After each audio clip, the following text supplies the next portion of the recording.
Chapter 13:13. The third wish. Jasmine was excited, but she was still worried. What kind of price has to be paid? From her point of view, a prior free attempt didn't mean that the subsequent wishes were without a price. Klein adjusted his tall hat and smiled. The penny you paid is the price. The corresponding change that you have to bear after achieving your wish is also the price. Jasmine nodded without completely understanding him. Without any hesitation, she reached into her pocket and attempted to take out a few copper pennies for her wish. However, her pocket was empty except for a handkerchief. Having stayed home all this while, she hadn't had any contact with money. She had relied on walking to go from home to the municipal square instead of taking a trackless public carriage. Aye. Can I go home first? Jasmine asked, both vexed and embarrassed. Of course, this is your freedom, but I can't guarantee that the fully automatic wishing machine will always be waiting for you here, Klein said with the tone of a magician. Sometimes it's very willful. Jasmine tersely answered, thanked him, and turned around, jogging in the opposite direction of the municipal square. The more she ran, the more relaxed her body became. She found herself in her formerly healthy state before she was burnt, transforming back into a teenage girl in her prime. To her, this was a scene that would only appear in a dream.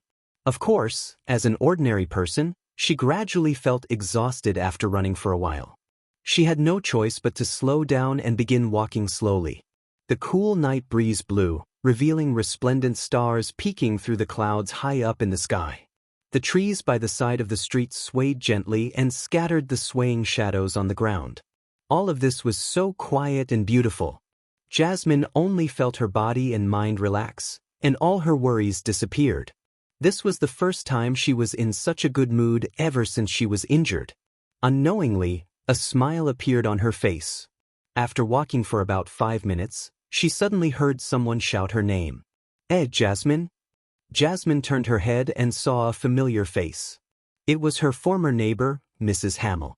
Good evening, Mrs. Hamill. I haven't seen you in a long time. Are you going to the carnival? Jasmine, who wasn't wearing a scarf, said with a heartfelt smile. Mrs. Hamill was a woman with a head of white hair.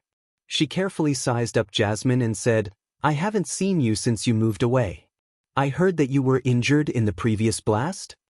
Yes, but I've recovered. Jasmine nodded heavily. She then asked, How is Jolie now? Jolie was Mrs. Hamill's eldest daughter, and was her former playmate. Mrs. Hamill's expression instantly wore a shade of gloom. The Phasations did unspeakable things to her, and she ended up dying. Jasmine was taken aback, thinking back to her experience while feeling sad. A Phasation soldier had rushed into her house in an attempt to do unspeakable things to her, but he only gave her a kick and left when he saw her disfigured face. Poor Jolie. Jasmine sincerely tapped her chest 4 times in a clockwise fashion, outlining the stars. It was only after she heard what had happened to her friend that she realized that she might have been relatively lucky. After bidding farewell to Mrs. Hamill, Jasmine walked back to her apartment. When she got home, she felt much better and her mood was back to normal. She started to look forward to the expression her parents would have when they saw her appearance restored. They probably wouldn't keep the pain deep in their hearts and pretend that nothing has happened. They would definitely cry with joy and hug me. Jasmine took the key that was hanging around her neck like a necklace, and as she thought about it, she opened the door. The room was dark. None of the candles or the gas wall lamps were lit. On the bed outside, light and heavy snoring could be heard from her parents, forming a contrast with the bustling municipal square. They're asleep. Yes, they've been working hard. Jasmine gently closed the door and walked to her parents' bed. With the crimson moonlight shining in through the window, she cast her gaze over. Daddy has a lot of white hair, and his wrinkles have deepened. Mommy keeps frowning when she sleeps. Her face is flaking, it's dry and coarse. Only then did Jasmine realize that she hadn't seriously looked at her parents' faces for a long time.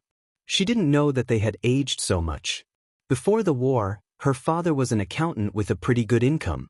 They could afford to rent a terrace house and allow his wife to not work so as to focus on taking care of the family. But now, he could only work at textile factories and do all kinds of strenuous labor. Jasmine's mother had no choice but to leave her family and become a textile worker. Daddy's health is getting worse and worse. He's always coughing, but he has passed the recent Civil Servant Unified examination. When the interview results are announced, he will have a decent job. Mommy keeps complaining that her arm is getting worse. Jasmine looked at her parents intently and didn't wake them up. She had already thought of her second wish. Softening her footsteps, Jasmine entered the room inside and poured out the last few pennies from her piggy bank that she had previously almost emptied. Then, she left the apartment and boarded a trackless public carriage. She was afraid that the fully automatic wishing machine would be gone if she delayed any further. At that moment, there were a lot of passengers on the public carriage. Most of them were heading to participate in the carnival. Jasmine looked around and saw that there were no seats, so she had no choice but to support herself as she stood on the aisle, squeezing with plenty of people. 10 minutes later, she reached her stop and turned into that street.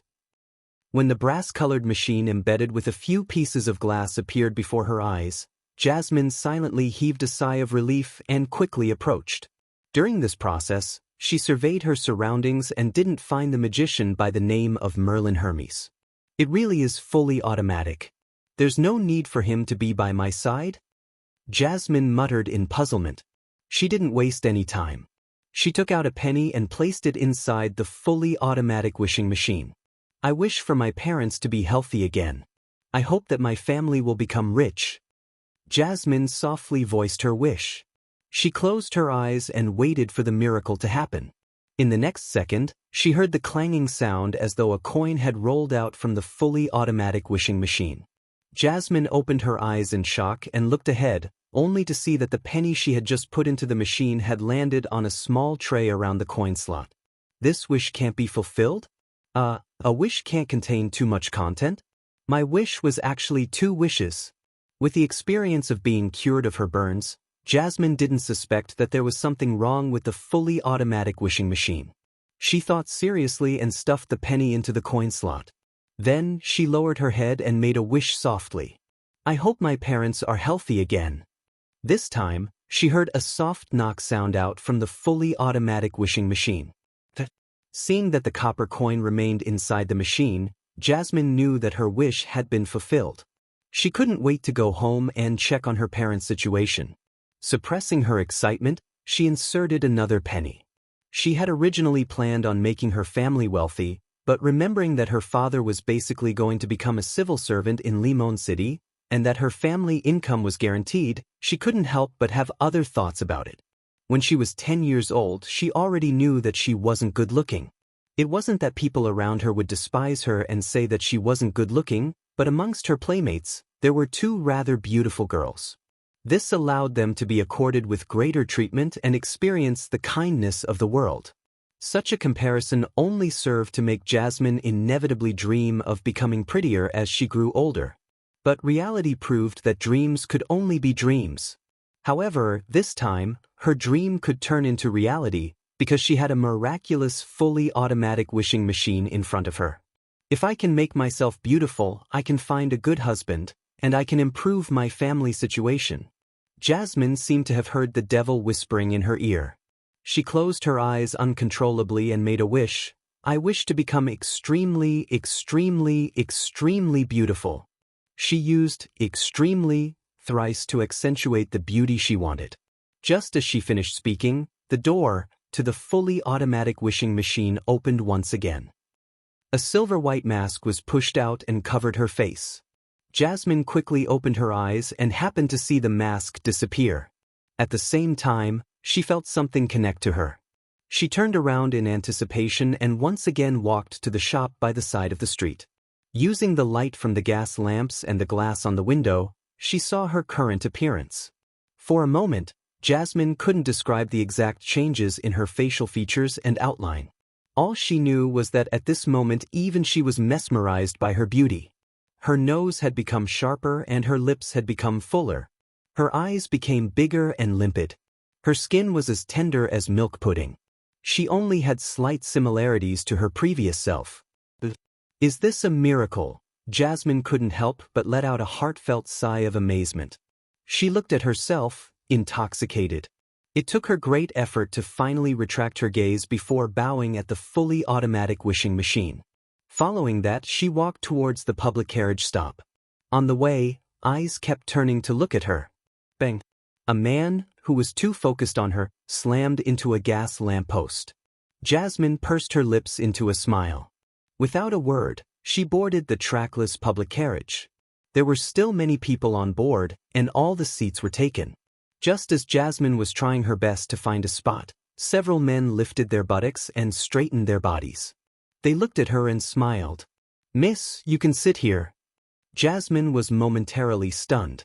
She hadn't expected to receive so much kindness. She didn't decline and sat down. She smiled at the man who had given up his seat.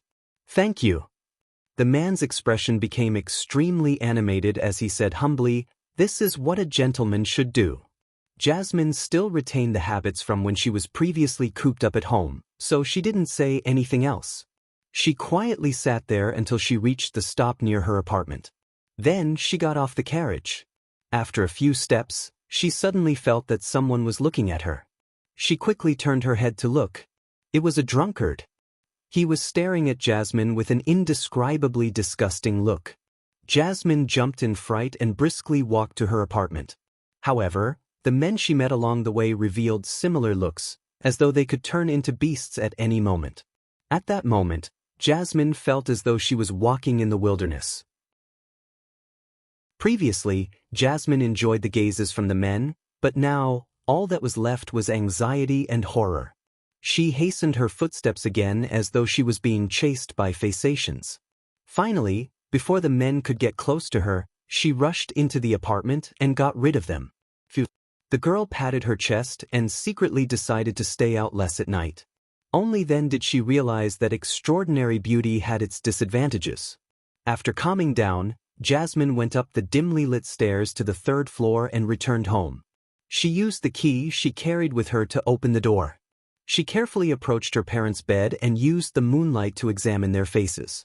Compared to when she left the house not too long ago, her parents' faces were rather ruddy.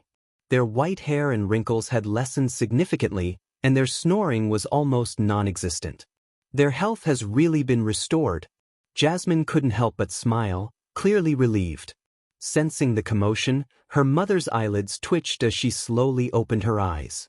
Jasmine held her breath and restrained her smile, preparing to give her mother a surprise. Her mother sat up and looked over, her expression suddenly becoming extremely terrified. "Who are you?" asked the woman with a shrill voice as she shoved her husband forcefully. "Puma." Jasmine was stunned by the question and didn't know how to answer the simple question. At that moment, her father woke up as well. He looked at the beautiful girl in front of him with suspicion and vigilance. "Get out. Otherwise, I'll call the police." Jasmine's mother left the bed and picked up a candle stand beside her, using it as a weapon. "We don't welcome burglars." Jasmine's father rather politely issued an order for Jasmine to leave. He knew that he had to do his best not to pressure the burglar. Otherwise, it easily led to extreme responses from the other party.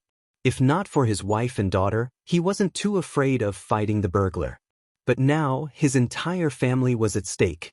Jasmine finally snapped out of her daze and hurriedly said, "Daddy, Mommy, I am." Before she could finish her sentence, her mother started to shove her repeatedly as she was pushed out of the room by her father. No one cared about what she said. Under such circumstances, no one cared. The door to her apartment closed before her very eyes. It left her feeling lost and helpless. She wanted to knock on the door and use the key she carried with her to prove her identity, but at that moment, she heard her mother shout to a patrolling police officer downstairs, "There's a burglar, a burglar." "Burglar? Daddy and Mommy don't recognize me anymore. Will they think that I've murdered myself? Will the police believe the fully automatic wishing machine?" Jasmine's heart tightened, and she subconsciously decided to leave the apartment first to avoid the police. She would then find her father and mother to explain to them carefully at dawn and use their common memories to convince them. She bowed her head and, under the watchful gazes of her neighbors, walked down the stairs and rushed out of the building. She ran all the way to a nearby alley and avoided the approaching police officer from the main street. Gasping for air, Jasmine stopped in her tracks. Tears uncontrollably rolled down her face and fell to the ground. Suddenly, a hand reached over and covered her mouth, dragging her to a secluded corner of the alley. "How much?" "I'll pay however much it costs." A voice filled with drunkenness rang in Jasmine's ears. It was as if he had mistaken her for a prostitute and could no longer resist her allure. Jasmine tried her best to struggle, alarmed, afraid, and desperate. Just as she was about to break down, the drunkard released his hand. "Miss, are you all right?" A hoarse male voice sounded. Jasmine dashed away from the drunkard before turning around to see a police officer in a black and white checkered uniform. As Jasmine spoke, she began to cry. The policeman looked at her sympathetically and said, "We will take legal action on him. However, miss, you'll need to return to the police station with me to record your statement." Jasmine was in a state of extreme panic and extreme helplessness. She subconsciously nodded. Not long after, she sat in the police station's testimony room nearby. Facing her was the same police officer and his colleague. The policeman deliberated over his words and asked, "So you're telling me he didn't ask you if you were a prostitute, and you didn't do anything that might come off as soliciting customers?" He was worried that his words would hurt the beautiful girl in front of him. Jasmine held a coffee cup and lowered her head to take a sip. "Yes, I just reached the alley." "All right, let's end it here. Miss Jasmine, can you tell us where your house is? We will get someone to send you back." Another policeman tried to get in her good books. Recalling his parents' reaction and the disgusting gazes, Jasmine couldn't help but shudder. She said in tears, "I had a quarrel with my parents and can't return home for the time being. Perhaps you can take me to the nearest hotel?" At this point, she remembered that she was only left with a few pence. There was no way she could stay in a good hotel, and the cheap motels were practically dangerous to her. The first policeman was taken aback. "Okay." On the way to the nearest hotel, the policeman hesitated several times before finally saying, if you plan on becoming a street girl, you can come to me. There's no need for you to go through that much effort." Upon hearing this, Jasmine felt on the brink of mental collapse. It was just different from when she first saw her face after the fire. This made her feel extremely insecure and she remained silent. Fortunately, the police officer didn't force her and sent her to the entrance of the nearest hotel. "There's no need to go in with me. I'll go by myself." Jasmine rejected the policeman's suggestion of sending her to her room. After the police officer left, she quickly walked out of the hotel without completing the check-in procedures. She wanted to go to the municipal square, to the place where the fully automatic wishing machine was to cancel her previous wish. Such beauty was terrifying. After taking a few steps, Jasmine removed the scarf around her shoulders and wrapped it around her face in layers, just like how she left her home that very night. Back then, there were still burned scars on her face. Her missing nose and damaged lips made her look like a devil. When she arrived at the municipal square on a trackless carriage, she entered the street once again and saw the brass fully automatic wishing machine. Jasmine's heart immediately calmed down. She quickened her pace and arrived in front of the machine. Then she was at a loss. She didn't know how to cancel her last wish. "Your first wish was a free trial, and it wasn't counted in the 3 wishes. So you have one more wish." Jasmine suddenly heard Mr. Merlin Hermes's voice. She turned her head and saw that across the street, under the dim yellow light of the street lamp, the magician wearing a tall hat was looking calmly at her. Good. Jasmine hurriedly took out a copper penny and inserted it into the fully automatic wishing machine. "I hope my previous wish is cancelled," she said with her eyes closed as she gripped the wrench and spun it. She heard the dull thud once again. When she opened her eyes, she rushed to a nearby shop. She stopped in front of the glass window and removed the scarf wrapped around her face.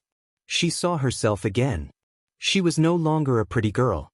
Jasmine instantly relaxed and instinctively turned her head to look at the fully automatic wishing machine, but found that it had disappeared along with Mr. Merlin Hermes. "Praise the lady." "Thank you, Mr. Hermes." Jasmine sincerely tapped her chest 4 times in a clockwise manner. She used her last copper penny to head home on a trackless public carriage. Along the way, no one gave up their seats to her. When her figure vanished from the street, Klein appeared again, holding a silver mirror with ancient patterns. "Great master, Why didn't you add the line that excessive greed will only turn something good into something bad, or wishes always have a price? This will make the whole matter seem even more philosophical. It will be elevated into a fable. On the surface of the mirror, silver words appeared. Klein smiled and said, "The biggest problem was that I couldn't use normal methods to satisfy her extremely, extremely, extremely beautiful wish. I can only adjust her looks to a certain extent. Therefore, I had no choice but to use one of the effects of a sealed artifact that originated from a demoness to graft it onto her. That resulted in her stunning beauty and terrifying charm. This made the surrounding men unable to resist her. The sealed artifact belonged to Zio, a relic of demoness Charmaine. Due to a problem with Zio's storage abilities, Charmaine's Beyonder characteristic fused with the box containing it, becoming a sealed artifact with shockingly negative effects. This caused Zio's younger brother to look at the box strangely. In order to resolve this problem, Zio made a wish for Mr. Fool to seal the item for her. After saying that casually, Klein looked at the magic mirror. "Rhodes, are you consoling me?" "No, the main problem was that she's too greedy. If she only wanted to become beautiful and didn't add so many extremelies to the wish, then the result would have been pretty good." On the surface of the mirror, silver words quickly appeared. "Indeed. That will be within the extent that can be achieved by Lai." Klein nodded and said to Rhodes, "Lai's adjustments can indeed be permanent, but it's a structure that is ultimately different from the original muscles, skin, and bone structure. After more than a decade, when she's gradually showing signs of age, the adjustments and the differences will slowly magnify, making her face appear rather strange and stiff. That can only be fixed periodically by becoming a faceless." Having said that, Klein smiled and shook his head. "A lie is ultimately a lie." Then he walked towards the other end of the street and continued, "Besides, even if she really becomes beautiful, it's still uncertain whether she will lead a better life in the future. It's true that beauty allows her to obtain a lot of resources and allow her to marry a prince. However, her personal upbringing, character, and knowledge are unlikely to support such a lifestyle. Yes, I can't rule out the possibility that she's good at studying, being capable of using all kinds of experience to fully enrich herself, and ultimately direct herself to possibly having a good life. However, that's a whole other story. Heh, miracles are only for a moment, but fate is often a long-lasting event." In the conversation with Rhodes, Klein gradually vanished from the end of the street. His understanding of Miracle Invoker had deepened again. After returning to her family apartment, Jasmine didn't attempt to open the door. She used a lot of courage to knock on the door. The door opened and her mother appeared in front of her. "Oh, you're finally back." Her mother first heaved a sigh of relief, then asked in an abnormally horrified manner, "Why your face?" Jasmine forced a smile and said, "I've been cured by a Mr. who's good at creating miracles. Mr. Fully Automatic Wishing Machine." Just as her parents suspected that their daughter had been influenced by demons, a few policemen in black and white checkered uniforms walked up the stairs and came over. Leading the policemen was a lady. She had light blue eyes and a smile that quietened others. "Miss Jasmine, we have some questions for you," the lady said politely. Chapter 13:15 Summary. Repper Jasmine felt that she should have been afraid, but she found it difficult to have much strong emotions facing the female police officer in front of her. She felt like her body and mind had unknowingly settled down after crying for a long time. She looked at her parents, who had a complicated expression, and asked hesitantly, "Okay, what questions do you have?" The female policeman with the rank of superintendent pointed at the door and said, "Let's talk inside." She didn't get Jasmine's parents to leave. She only ordered the two police officers with her to guard by the door. After closing the door, she pulled a crude round stool over and sat down without standing on ceremony, looking very relaxed. This immediately made Jasmine and her parents less tense. "You may call me Ma'am Gray." The officer introduced herself and pointed at another chair and the bed. "Have a seat." When everyone in the room found their seats, she smiled at Jasmine and said, "I received a report saying that there were some incomprehensible things happening around you. For example, a male's desire for committing sexual assault had far exceeded normal standards. This doesn't mean that there are no bad people or criminals among them, but the ratio is too high, so high that it's strange. At this point, she swept her gaze across Jasmine's face. From what I know, you were seriously injured during the fire and was permanently disfigured. But now, I can't tell any of that. What do you have to say about this? Jasmine's heart tensed up again. She didn't dare hide anything and said in a panic, I went out tonight to the municipal square to attend the carnival. While I was passing by a particular street, I encountered a wandering magician who called himself Merlin Hermes. He said that he had invented a machine called the fully automatic wishing machine. All I had to do was insert a penny, softly state my wish, and turn the wrench, then my wish would be granted. He said that I was the first user, so I could experience it for free once. Then, I was restored to my original state, having all my injuries healed. Officer, that's what happened. You must believe me. With that, she glanced at Mrs. Gray and her assistant before looking at her parents, trying to get their approval. However, her parents clearly said, How is this possible? How can there be a machine that can automatically grant the wishes of others? How can there be something as good as granting a wish cost only a penny? Besides, the first user experienced it for free.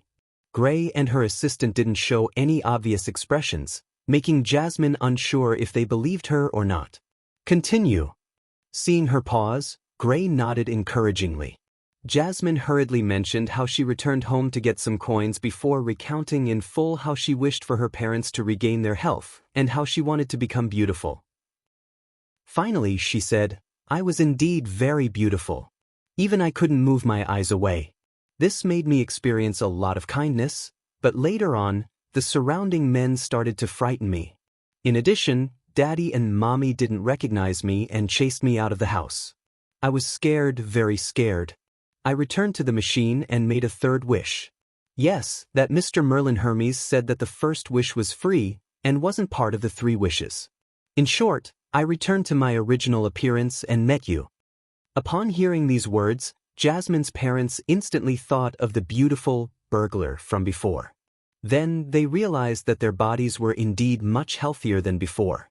Their vision had recovered and their arms had sufficient strength. Everything seemed different. They began to believe Jasmine's description, but they felt even more terrified. It was as if they had encountered a demon, exactly the same as those stories in folklore. Gray nodded gently. I've seen many matters that are beyond your imagination, but this is the first time I've heard of something like a fully automatic wishing machine. Compared to a wishing lamp or wishing pool in folklore, this is too modern. After a pause, her expression turned serious. As an experienced law enforcer, I'll give you 3 suggestions. First, don't believe in such things again from now on. Under most circumstances, the easy granting of wishes brings about a huge disaster. There's nothing wrong with describing it as the temptation of demons. Jasmine nodded heavily, indicating that she wouldn't dare to do it again. That final experience still left her feeling afraid. Secondly, go to the cathedral as soon as possible and repent to the bishop. Get him to purify you. Gray looked around and said, Your entire family must go. Seeing that Jasmine and her parents were about to say that they already had this in mind, Gray turned to Jasmine. My department still lacks some staff. You can consider joining us. This way, I can monitor your situation at any time and deal with any abnormalities in time. As for the salary, trust me, it's about the same as a civil servant. The salary is about the same as a civil servant's. I can be protected. There's something that nice? Jasmine asked in disbelief. What department is it? Gray smiled and said, I'll give you an address. Come to my office tomorrow, and I'll fill you in on the details. All right. Jasmine was in a state of panic and unease. She would grab a life-saving straw the moment it appeared. A week later, Jasmine officially joined the Nighthawks in Limon City and became a civilian staff member. Captain, the telegraph device has broken down, she said carefully as she knocked on Gray's door. Gray put down the documents in her hand and rubbed her temples. Report this to the police station and let them handle it. Seriously, I could have gotten the help of the machinery hive mind in the past. It was done in a quick and effective way. Now, sigh. By the time Jasmine left, Gray picked up the documents and began to read them carefully. This was a piece of information that the Nighthawks had gathered regarding the fully automatic wishing machine. After Jasmine, this happened more than once. After flipping through the documents, Gray spread out a piece of paper, picked up a fountain pen, and began writing the official document for the Constant Archbishop and the Holy Cathedral. There have been many supernatural incidents in the city in the past week. It involves a special machine called the Fully Automatic Wishing Machine. According to the intel, it was created by a wandering magician who calls himself Merlin Hermes, but we haven't ruled out other possibilities. At least, I think that Merlin might be an illusion created by this machine, so as to lure people into making wishes. This machine is of a brass color embedded with opaque glass. Its surface has gears, bearings, rivets, metal pipes, and other components exposed on its surface. It seems to be a product of modern industrialization. Case 1. A young girl who was disfigured by a fire had met the fully automatic wishing machine at the municipal square. Her first wish was to revert back to her original appearance, and it was granted normally. Her second wish was to restore her parents' health, which was also granted normally. Her third wish was to become extremely beautiful. Then, she no longer looked like herself, and she had an irresistible charm to the men around her.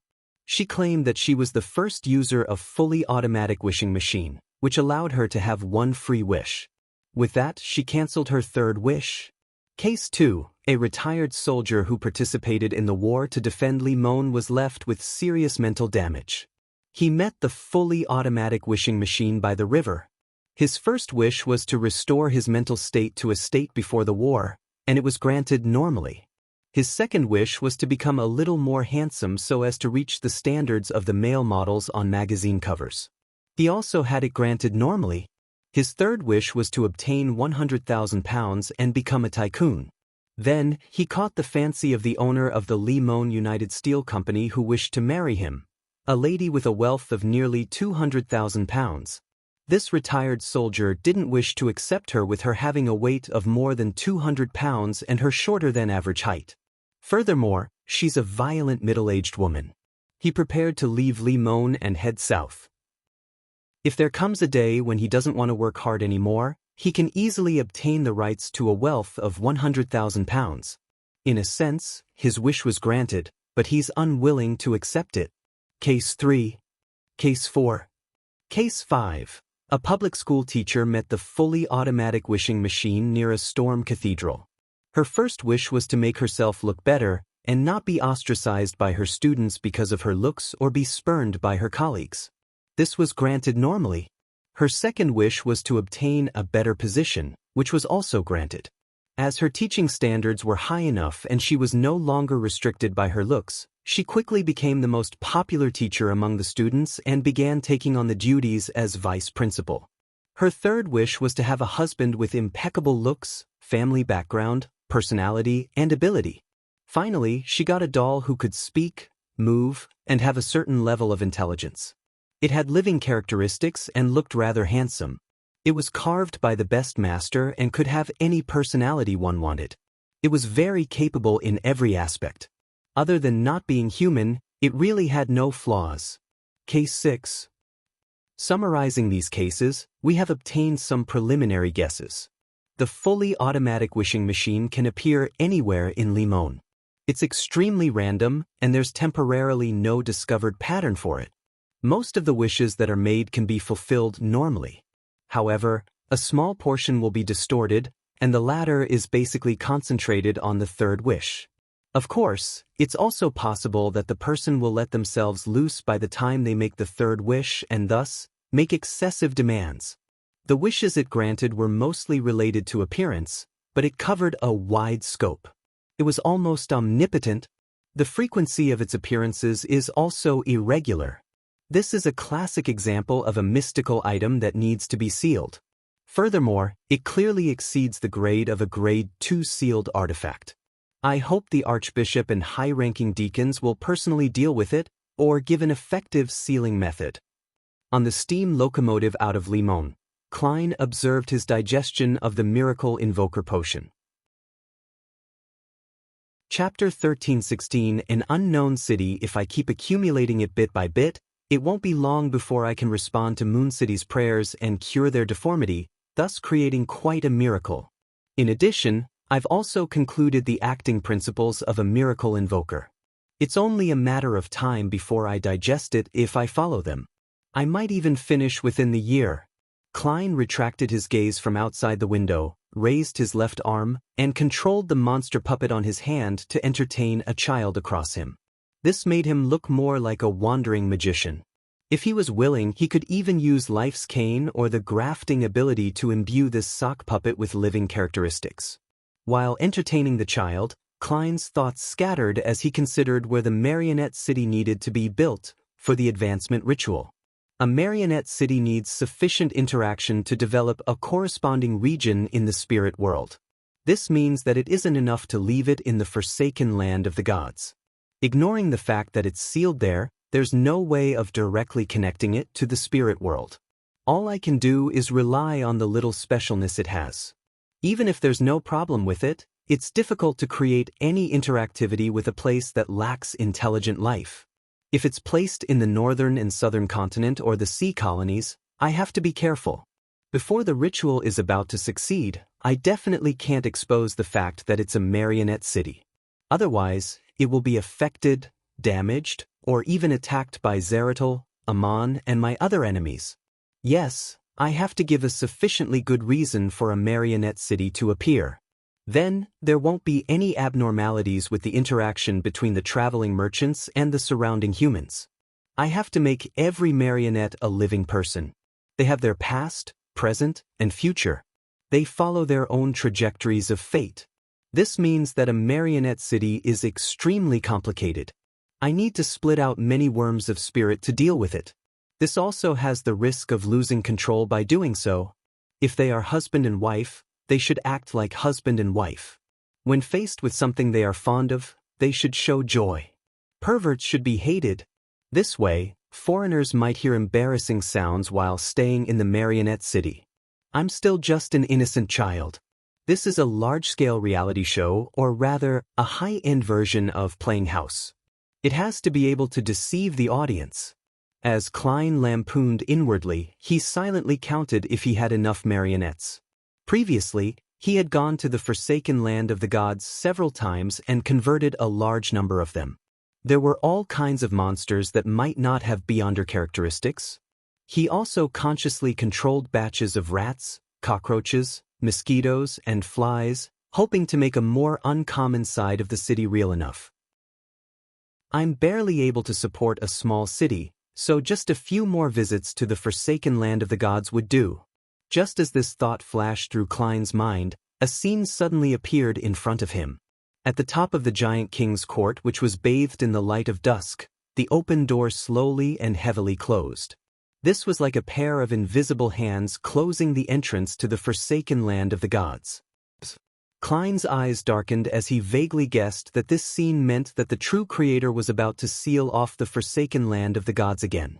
This was the prophetic power that came from his angel-level spiritual intuition and premonition for danger.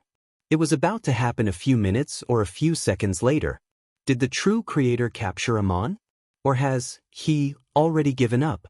He once again sealed off the forsaken land of the gods. Does he not want others to enter again? Isn't this too petty? Klein mumbled inwardly, feeling a little disappointed. Of course, he barely had enough marionettes. Even if he lacked them, he could make up for it at sea. Backlund, Empress Burrow. Audrey had just changed her clothes and sent away her maidservants. Just as she was about to leave, she saw Susie walk in. What's the matter? You should be out on your stroll at this time? As an experienced spectator, Audrey immediately sensed that something was amiss. During this period of time, she had been busy making use of the influence she had in a few foundations to help the workers, farmers, and injured veterans with their hardships. She had allowed them to wait for a new job opportunity or for their plantation's production in a new season. She had a lot less interaction with Susie than usual. At the same time, Audrey was secretly guiding the workers of lower socioeconomic status from the various unions in Backlund to gather their strength together. Her previous experiences made her understand that counting on the kindness of the upper class wasn't reliable or long-lasting. A single person appeared puny and powerless in the face of the government, nobles, and powerful merchants. Only by summoning the combined strength of a large number of civilians could a balance be formed. The Lone Kingdom had unions in different industries a long time ago, but the upper echelons of these associations were easily bribed. Instead, they became effective weapons against ordinary workers. Susie glanced at Audrey with a rather normal expression, but her mouth seemed to be out of control. It vibrated the air and let out a deep male voice. "Miss Audrey, I'm the president of the Psychology Alchemists, Eric Drake. I wish to meet you and discuss with you about becoming a counselor of the Psychology Alchemists. I'm at the nearby park." Having said that, Susie heaved a long sigh of relief and regained her original voice. "Audrey, there's a strange guy looking for you. I can't remember what he looks like." He directly placed the words he wanted to say into my mind island. Audrey's pupils dilated slightly before immediately returning to normal. She calmly nodded and said, "Where is he at the park?" As she spoke, Audrey secretly conjured a virtual persona and entered Susie's mind island through the sea of collective subconscious. She checked if it was still distorted by some external consciousness or knowledge. "I don't remember. I was having my stroll," Susie said as she recalled. Then she wagged her tail slightly and said, "I don't think you should go. It's dangerous." After confirming that Susie didn't have any latent problems with her virtual persona, Audrey exhaled and said, "It will be even more suspicious if I don't go. That way, danger will be unavoidable. It might even affect the rest of the people in the house. Besides, this is also an opportunity. Just as Mr. Hanged Man said, since the end of the world is coming, all the hard work and attempts that will not bring disaster are meaningful." Audrey added inwardly before saying, "I will protect myself." "Susie, did anything happen to you just now?" Susie barked and said, "No, Audrey, are you really going?" "Yes." Audrey gave a clear answer. "Then can you bring me along?" Just like before, I'm just a dog in their eyes. Susie mustered up her courage and said, "No, there's no need. I'll be back very soon.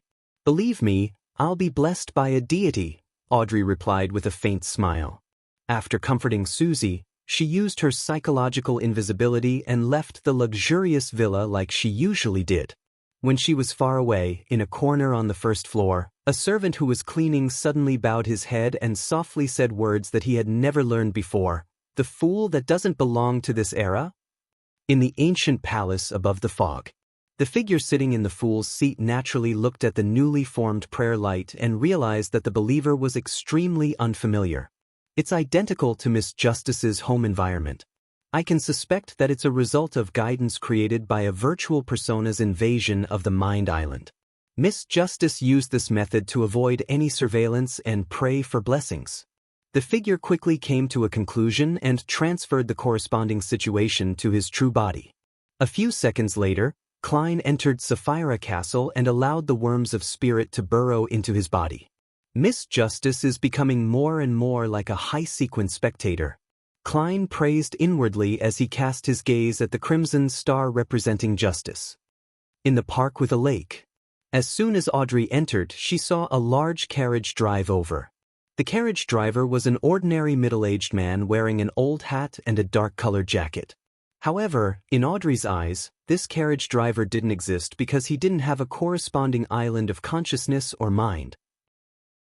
In other words, the carriage driver was just an illusion, a fake, and the controller of the carriage was the horse itself. A few seconds later, the large carriage stopped in front of Audrey. The door creaked open. "Please come in." A deep male voice came from inside. Audrey lifted the ends of her skirt slightly and boarded the carriage. She saw a man sitting on a black wheelchair. His pale yellow eyebrows were long and his hair was neatly combed back. There were some wrinkles on his forehead, and his face was abnormally pale. "Mr. Derlau? Aren't you already dead?" Audrey recognized the man in front of her and expressed her surprise perfectly. To a spectator, Death only represents the end of one's identity. In other theatrical plays, I'm still alive, the elderly gentleman who was sitting in a black wheelchair replied with a smile. Apart from the former royal family's medical consultant, the former chancellor of Backlund Medical School, I'm also king of the Black Throne Barrows Hopkins at sea. I'm the famous hermit, Eric Drake, etc. Then how should I address you? Audrey asked politely as she watched the door close automatically from the corner of her eye. The old gentleman stroked the wheels on both sides of his wheelchair and said, "You can call me Mr. President, or you can continue calling me Mr. Derlau." He then pointed to the seat on the left side of the carriage. "Have a seat. Let's head somewhere first before discussing you becoming a counselor of the psychology alchemists." Audrey nodded slightly and calmly sat down. Without hiding anything, she cast her gaze out of the window and was surprised to find that in the blink of an eye, the park had turned into an unfamiliar city, one that was shrouded in darkness. The city was filled with extremely mysterious and beautiful buildings that gave off a dark feeling. There were gentlemen wearing top hats and trench coats, as well as women in complicated and dark dresses. As Audrey swept her gaze, she saw a gentleman with short black hair beside a carriage, revealing sharp canine fangs in his mouth. This was a werewolf. Chapter 13:17 Pride. What is this place? Audrey asked without much change in her expression, as though she was asking about the location of the ball tonight. Polly Derlau, who claimed to be the president of the psychology alchemists, cast his gaze out the window as well. He smiled and said, "This is the city in everyone's heart. It's present wherever there are people." Audrey nodded in thought. In other words, you can enter this place from any corner of human society? Derlau stroked his wheelchair and said, "That's right." He didn't explain further and instead pointed at the pedestrians outside the carriage. Everything here has a corresponding psychological symbol. They are called bestial desire. Bestial desire. Audrey repeated the word silently. As she maintained her dignified posture, she cast her gaze even further. Among the pedestrians, there were werewolves as well as walking upright bears. There were cats with lazy expressions, and there was a strange man with a face of a spotted spider, a huge mouse with red eyes, a python with its tongue sticking out, and a canine creature that studied every creature that passed it by with eyes filled with the desire to mate. They were either wearing a top hat and trench coat or an exquisite and complicated long dark dress, doing their best to imitate humans in every detail, but they were unable to truly resemble a human. The carriage traveled through the darkness of the night, traveling between pedestrians and all kinds of Gothic buildings. Soon, they arrived at a cathedral in the middle of the city. The cathedral was more than 80 meters tall, propped up thanks to the numerous black columns. Each pillar was embedded with a certain number of skulls. Some of them came from humans, while others came from different creatures. However, their empty eye sockets were tilted downwards, as though they were observing at every living creature that entered the cathedral. Just like most buildings here, every detail in the cathedral could be said to be exquisite, but they formed the elements that leaned towards nightmare, horror, terror, and mystery. After getting off the carriage, Audrey saw a grand but empty hall through the main door. In the depths of the hall stood a huge cross. Curled around the cross was a grayish-white dragon statue. Unlike ordinary cathedrals, there were no pews for believers to pray, nor were there places for candle stands. However, in front of the dragon statue, there was a small long table. On both sides of the long table were 5 seats, and the seats at both ends were empty. Polly Derlau wheeled himself to the end of the long table where the seat of honor was. Then he pointed to his left. "Please take a seat." Audrey slowly followed behind him. She looked around and casually pulled out a chair before sitting down. She wasn't too close to the president of the psychology alchemists, nor was she too far away. She perfectly showed her vigilance and didn't show any signs of guilt. Polly Derlau raised his hands and clasped them together before placing them on the surface of the long table. "Miss Audrey, I have something to ask you. Please speak." Audrey turned her head slightly and responded with her green eyes. Derlau nodded slightly and said, "I would like to know how you advanced to Sequence 4 Manipulator. Where did you get your potion formula and Beyonder characteristic?" Audrey replied frankly, It was from a deal. A client wished to receive the help of a spectator demigod and had paid the manipulator potion formula and beyonder characteristic as an advance. Derlau immediately laughed. That actually happened? These generous conditions resemble a father finding an excuse to give his daughter a present. Can you tell me exactly what kind of help you provided? Kill another demigod. In this matter, control of one's mind was rather crucial. Audrey simply explained. Her attitude was very calm, as if she was talking about the homework given to her by a teacher. Derlau's long and fluffy eyebrows twitched as he said, "And you succeeded? The results are obvious enough." Audrey gave an answer rather tactfully. Derlau sized her up and realized that the noble girl on his left was a manipulator who could kill other demigods. Audrey read his thoughts and added, "I was just one of the participants." Derlau nodded and said, "Do you know where the client's manipulator potion formula and beyonder characteristic came from?" He didn't tell me straight with regards to this question. Audrey gave an answer with a sentence she had long planned out. "Can you tell me who he is?" Derlau asked after some deliberation. Audrey had been guarding against the other party's virtual persona from infiltrating her mind island. However, she had yet to notice anything abnormal since the beginning. This made her suspect that the other party didn't need to infiltrate her mind. All he needed to do was observe the fluctuations of the surrounding sea of collective subconscious to understand her true thoughts. She didn't make any attempts to hide and calmly replied, "This concerns an agreement between us. I believe honoring one's promise is a moral standard that the entire world approves of. And in mysticism, this comes into play at a deeper level." Having said that, Audrey took the initiative to say, "If you can't really trust me because of my inability to mention this, I'm willing to accept this. I can only remain an ordinary member and use my contributions in exchange for the psychological research materials that are available to me." Derlau smiled when he heard that. Everyone has their own secrets. This is very normal. What I need to assess is whether your secret will affect the safety of the entire psychology alchemists. He looked deeply at Audrey and said, "Then can you tell me how you got to know such a client?" I remember that I once reported that, before joining the psychology alchemists, I'd already come into contact with some people in a mysticism circle and got to know a few beyonders. Audrey said a truth that couldn't be any truer. As for what the real logical order to the answer was, it was another matter. Furthermore, the matter regarding Vin Rambise's disappearance, which stemmed from the investigation of Furs and Zio, was something both parties had never talked about but had definitely acknowledged. Derlau retracted his hands from the table and placed them by his chest. "There's another thing I would like to ask. When was the last time you met Vin Rambis?" Audrey frowned slightly and said, "I remember that I've been asked before." After Vin Rambise's death, she didn't immediately cut off any contact with the psychology alchemists. She continued to maintain a certain connection with the upper echelons through Hilbert, Stephen, and Escalante. Only when the war reached Backlund did she realize that she couldn't contact the members of the psychology alchemists' cell for various reasons. "I need to confirm it in person," Derlau said calmly. Audrey nodded gently and said, "The last time I met Vin Rambis was in Viscount Glaint's mansion.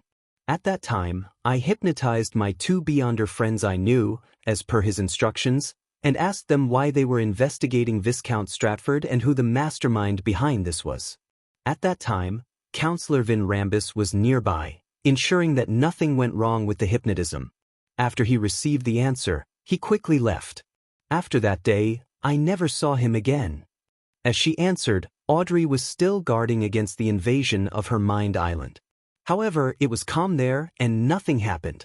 This didn't make Audrey feel relaxed. Instead, she became even more wary. She didn't even dare to think about anything related to Mr. Fool and the world Gehrman Sparrow. She was only certain of one thing: as long as she was exposed to danger, Mr. Fool would definitely provide her with protection. "It's identical to your previous answer." Derlau nodded slowly. He then looked into Audrey's green eyes and said frankly, "I can't use mysticism methods to trace the origins of the beyonder characteristic in your body. This means that the person who provided it has an unimaginable existence behind him."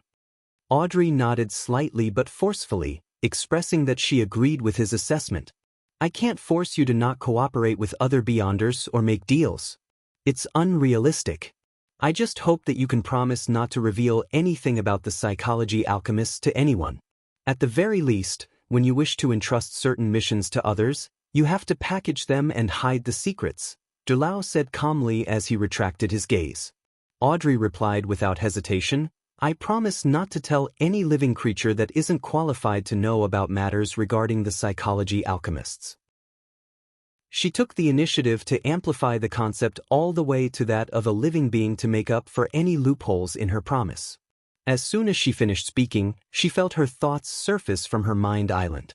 These thoughts intertwined, turning into an illusory net that seeped into Audrey's mind island, turning into her subconscious.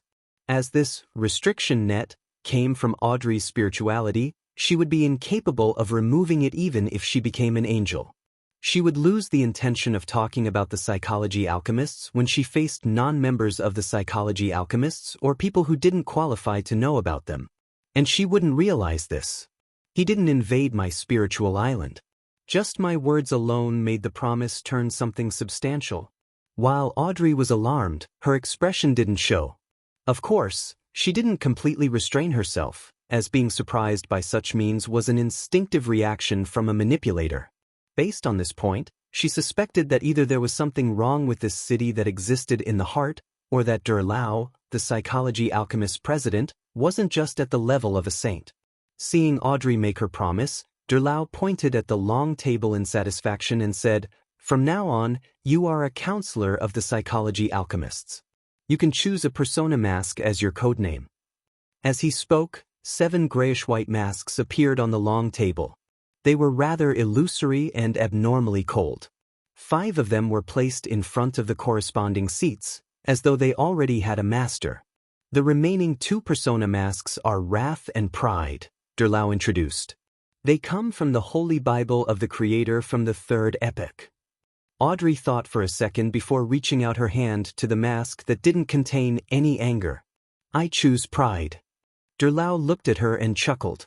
That was the choice Vin Rambus made back then. Chapter 13 18:7 Counselors. Audrey's right hand paused for a moment before returning to normal. She picked up the mask known as Pride. A 50% chance isn't low, she replied to Polly Derlau simply. This was to say that picking the mask that Vin Rambus had worn before wasn't a surprising coincidence. With that said, Audrey wore the cold gray mask on her face. Almost instantly, she felt that she had an additional virtual persona that had appeared in her mind island. This didn't stem from the outside world, but rather a magnification of what she knew to the extremes. They received very little education. They have to make the right choice under my guidance. Not everyone has enough intelligence. On the contrary, most people are very stupid. Those workers are impulsive and irrational. They are easily enticed by tiny perks and have no foresight. Only with me thinking for them, guiding them, and making decisions for them can they be saved. They are worthy of pity, but they aren't worth communicating with. These thoughts echoed in Audrey's mind, almost making her believe that this was the truth. After all, this was partial feedback she had received from her previous observation and experience. It wasn't something that had been fabricated out of thin air. With a sweep of her gaze, Audrey saw herself from the smooth surface of the long table. On the cold gray mask, her eyes moved upwards, fixing it to her forehead as though she could only see things high above without a care about anything else. It was funny, strange, and secretly horrifying. Audrey fell silent. A few seconds later, she said in a deep voice, Is this pride? If it wasn't for the fact that she had long escaped her misconceptions through the exchange between Mr. World, Mr. Hanged Man, and Ma'am Hermit, she might have been truly affected by Pride's persona. As for what would happen after being affected, she couldn't tell. You recovered much faster than I expected. It looks like you haven't lost yourself in the experience of manipulating others, Derlau said approvingly. Audrey replied thoughtfully, Mr. Vin Rambus has always appeared a little proud. Derlau clasped his hands at his chest and said, You could tell? Only occasionally. Some details, Audrey replied in 2 short sentences. Derlau sighed and shook his head with a smile. This mask's influence on Vin Rambus was worse than I expected. Besides, he usually put on a very good disguise. Under this premise, I don't find it strange that he has gone missing.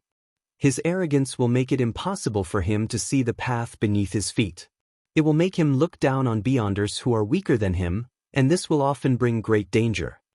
Audrey resisted the urge to recall Vin Rambus's death, and asked in deliberation, "These 7 personalities can amplify the corresponding knowledge and emotions to help us realize our own problems, so that we can deal with them directly.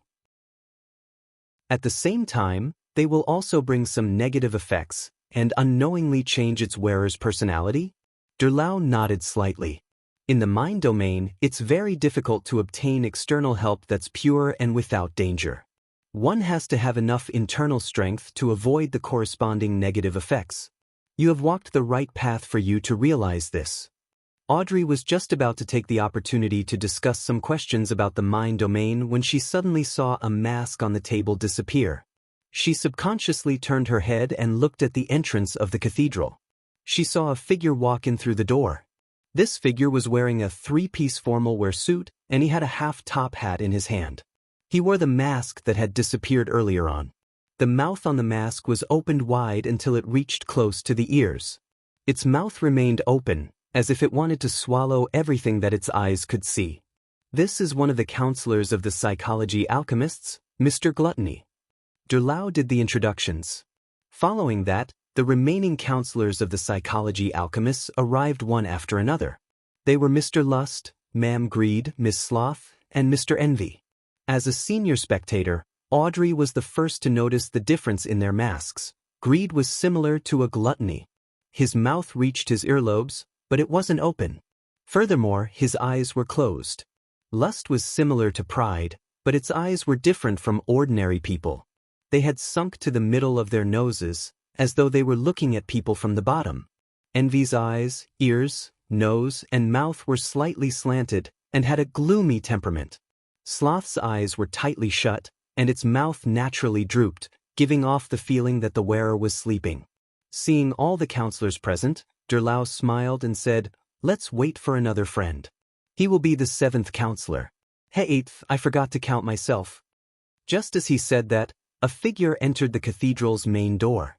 This figure wore a shirt, vest, a black trench coat, and a half-top hat. At a glance, he was a rather fashionable gentleman. However, after some observations, Audrey realized that there was a huge rabbit under the human clothes. Its eyes were bright red and its fur was snow-white. The rabbit walked inside, one step at a time, and stopped at the side of the long table. It happened to be beside Audrey. "Unfortunately, you only have one choice." Derlau smiled as he pointed at the wrath mask on the table. The rabbit let out a male human voice. "I've always been very gentle. It's a good opportunity for me to experience wrath." As it spoke, it picked up the persona mask and wore it on its face. The mask's eyes were wide and its mouth was wide open, as though an angry roar would shout out at any moment. After Mr. Wrath sat down beside Audrey, Derlau clapped his hands and said, "I formally introduce the 2 counselors who will be joining our council. This is Miss Pride. This is Mr. Wrath. They are both demigods and have deep attainments in the domain of the mind. In addition, Miss Pride will be in charge of the greater backland area of the Lone Kingdom." Upon saying that, Derlau looked at Audrey and said, "You might not be aware, but we are rooted in the masses of psychologists, psychiatrists, and the corresponding aficionados. Our strength is mainly concentrated in large cities and not small cities and villages. Therefore, every counselor is responsible for a city and the surrounding area." Then, Derlau continued, "Mr. Wrath is in charge of the Lenberg capital, Azhara. Mr. Lust is in charge of the Intis capital, Trier. Ma'am Greed is in charge of the Fasak capital, St. Milam. Miss Sloth is in charge of the Fainapotter capital, Fainapotter city. Mr. Envy is in charge of the Intis Republic's Tilisai city. Mr. Gluttony is in charge of the Lone Kingdom's Constant city." After the introduction, Derlau added, "Our psychology alchemist's mission is exploration, discovery, and research. We do not care about affecting the scope, member numbers, resources, etc. Therefore, we do not have any counselors in the Fog Sea, the Berserk Sea, the Sonia Sea, and the southern continent. Of course, there will often be members who go out to the sea to explore the ruins of the southern continent in search of ancient history. Heh, I forgot that I'm the king of the Black Throne on the 5 seas. St. Millum, Constant, Tillisai. Nearly half of the counselors of the psychology alchemists are in the mid-seashore region.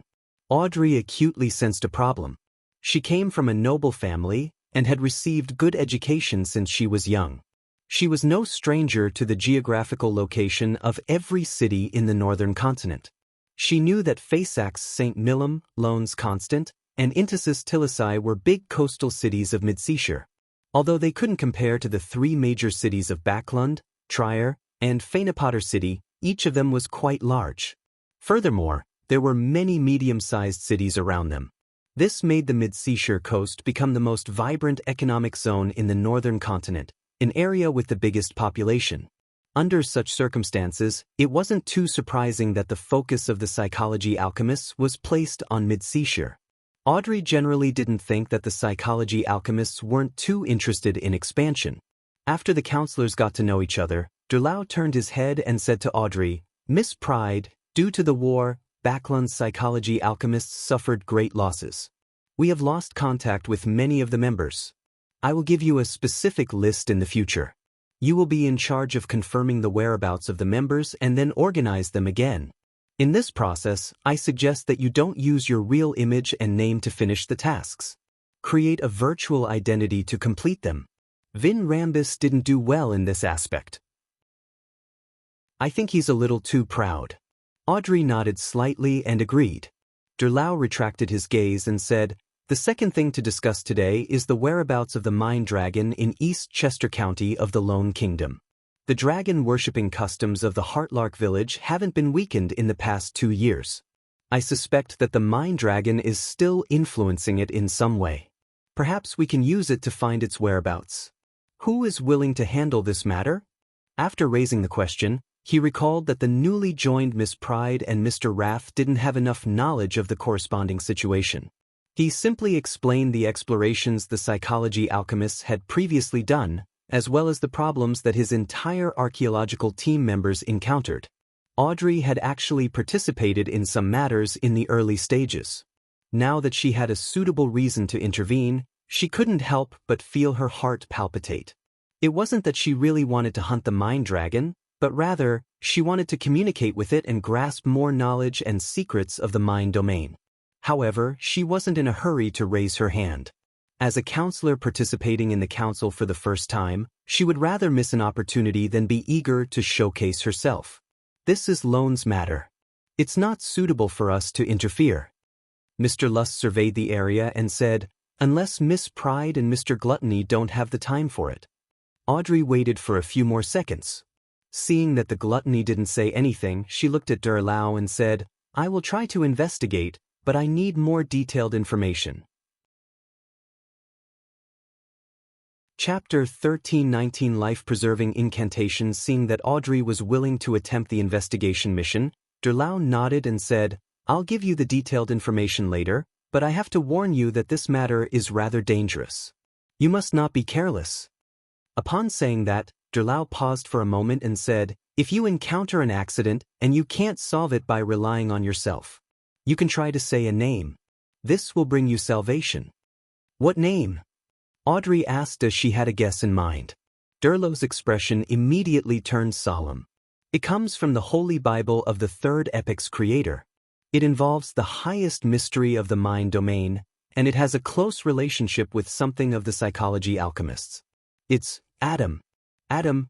Audrey didn't find it surprising at all, but she showed her puzzlement on the surface, as though she didn't know what this name meant.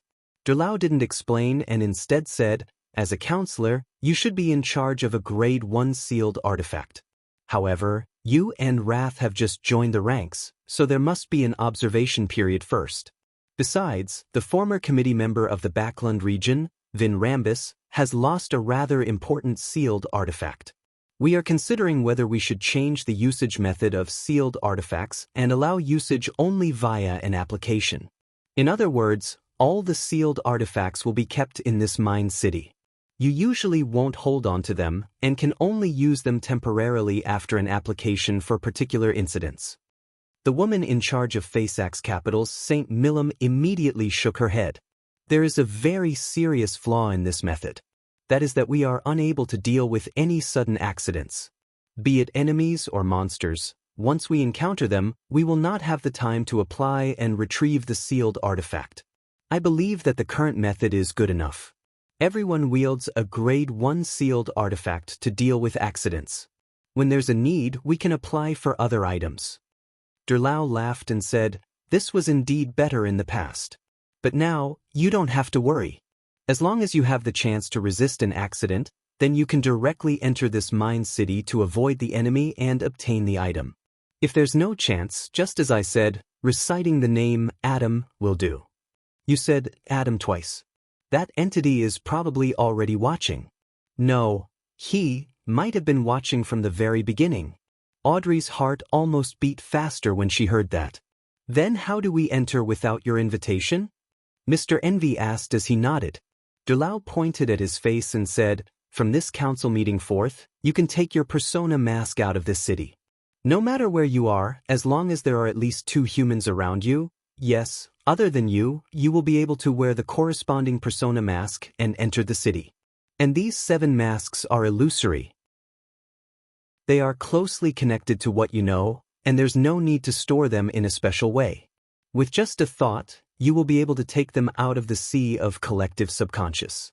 At that moment, the man, who was wearing the gluttony mask and exuded a feeling that he was lost in indulgence, thought for a while and said, "Will bringing the persona mask out of this city affect our mental state and true personality? There will be some effects that need attention. But I believe that you are all experts in the mind domain. You have the ability to resolve problems in this aspect," Derlau said frankly. Audrey was a little worried that these 7 persona masks had something to do with Adam, but she didn't dare think about it in the Mind City.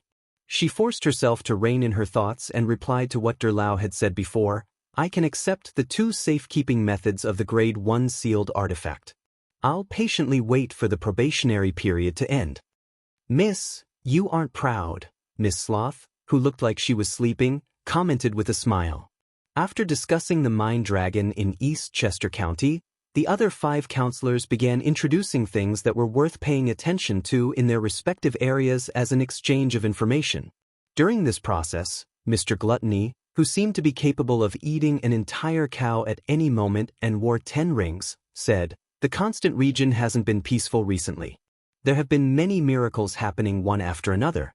First, Constant City was rebuilt overnight.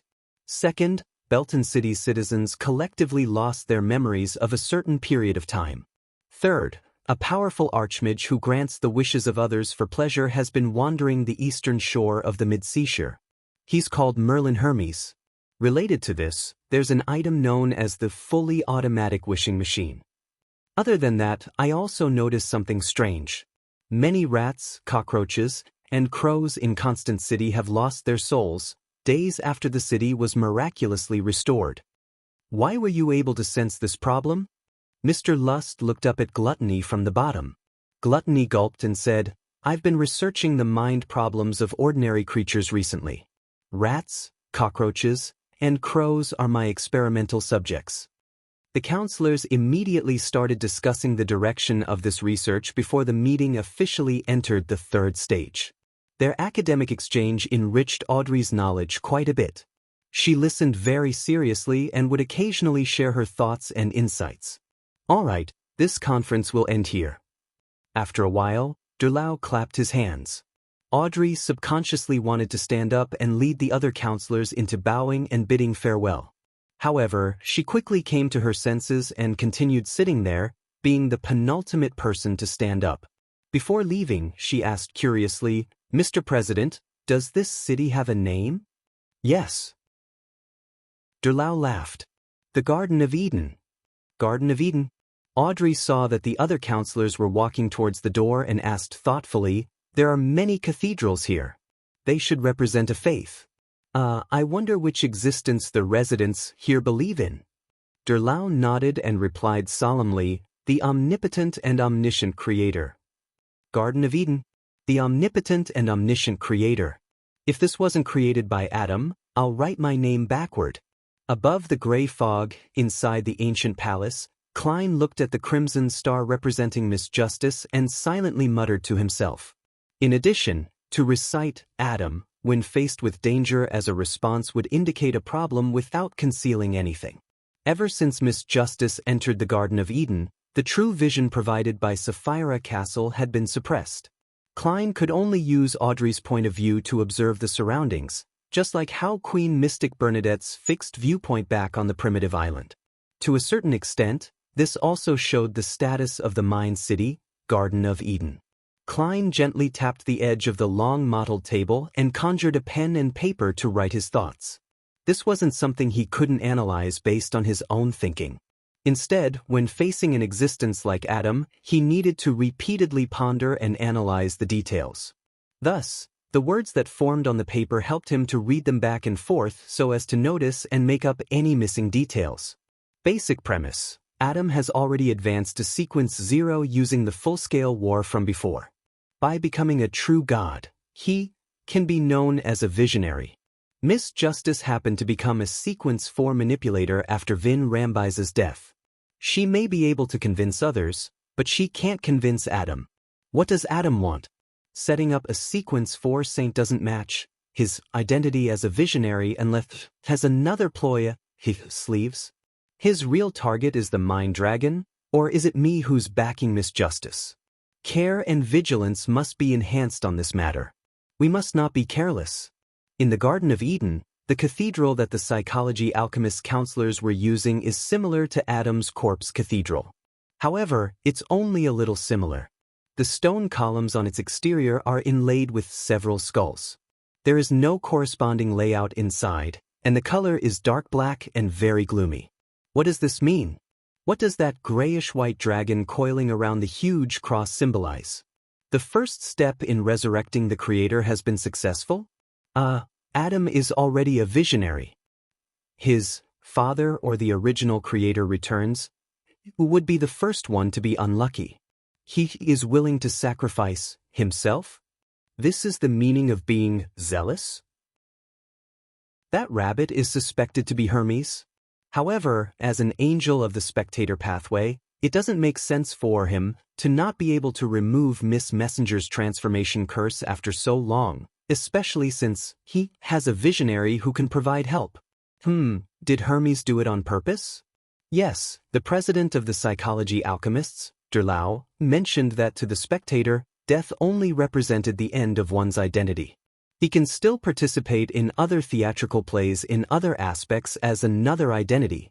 By combining them together, does this mean that once the spectator pathway reaches sequence 3 or sequence 2, they can separate the identities they once held and make them become living people? And even if these identities were to die, it wouldn't lead to the deaths of their real bodies? It does look like the preamble to becoming a visionary. The rabbit that Hermes turned into after being cursed was separated as an identity which later directly participated in the psychology alchemists? What does he want to do? Back then, when the Twilight Hermit Order communicated, he was sitting beside the Emperor. After Klein was done writing, he put down his fountain pen and carefully read the contents a few times, his heart clouded with mystery and puzzlement. In the end, he could only decide to continue observing and be vigilant. And at this moment, Audrey had already taken the carriage she used, exited the Garden of Eden, and returned to the park in Empress Borough with the man-made lake. She wasn't in a rush to pray to Mr. Fool, hoping that there would be a better way to seal the pride mask. She returned to her luxurious villa as though nothing had happened. Chapter 1320 Mind Male Susie was sitting by the door, waiting for Audrey to return. At that moment, the golden retriever immediately went up to her as soon as she saw her approach. She even gave a rather talented showcase of her acting by barking and wagging her tail. She didn't ask on the spot. Instead, she kept accompanying Audrey back to her bedroom before asking in concern, "Is it over?" Audrey tersely acknowledged, indicating that there was no problem. "Is there anything I can help you with?" Susie pressed. "Not yet." Audrey shook her head slightly. Due to Susie's concern, she instinctively recalled her previous experience, but to her surprise, she realized that she couldn't recall the image and name of the psychology alchemist's president. To recall even the information that she had learned from the world Gehrman Sparrow, she had to focus quite a bit. To be frank, in front of Beyonders below the demigod level, she could do similar feats as a manipulator. However, to influence a saint in the mind domain and make it impossible for them to sense it was almost impossible unless the other party was hypnotized, unconscious, or enslaved. That gentleman's level is probably higher than I expected. Audrey controlled her emotions and calmly made a certain judgment. She gave Susie a look and got the golden retriever to stand guard outside the door. In her mind, she outlined the character mask that represented pride. Just as she was thinking about this, she felt a slight fluctuation in the sea of collective subconscious around her. With just a thought, Audrey reached out her left hand and grabbed it. She took out an abnormally cold, illusory grayish-white mask. As long as I seriously think about it, will this pride mask come to my side? Or should I say that it has already existed in my subconscious and has been following me? As Audrey carefully examined her mind island, she signaled with a thought that made the pride mask vanish. The ice-cold, illusory grayish-white mask quickly turned transparent and melted into the surrounding sea of collective subconscious. Audrey still couldn't determine where this pride mask had gone. Why did it appear in such a timely manner each time? This made her increasingly wary. She decided to pray to Mr. Fool and make the wish of sealing the mask. Just as she was thinking of doing a few more experiments to obtain more knowledge from pride, she saw the sea of collective subconscious begin to resonate without using her manipulator beyonder powers. A beam of light came from afar as it grew larger and more obvious. Finally, it turned into an illusory letter. This letter stopped in front of Audrey's mind island as though it was searching for a path to complete the delivery. Audrey naturally wouldn't let any foreign object enter her mind world. She hurriedly reached out her left hand and touched the illusory letter. Seeing that her fingers were about to touch the surface of the letter, Audrey suddenly stopped. Her experience and intelligence told her at the same time, don't touch anything in the mysticism world rashly. This was especially so for the mind domain. Otherwise, it would easily lead to corruption and produce mental problems.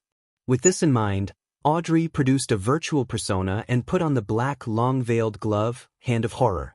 After making the necessary preparations, she reached out to grab the illusory letter and watched as it peeled away its outer layer and flipped over one page at a time. This was all the information related to the Mind Dragon in Eastchester County.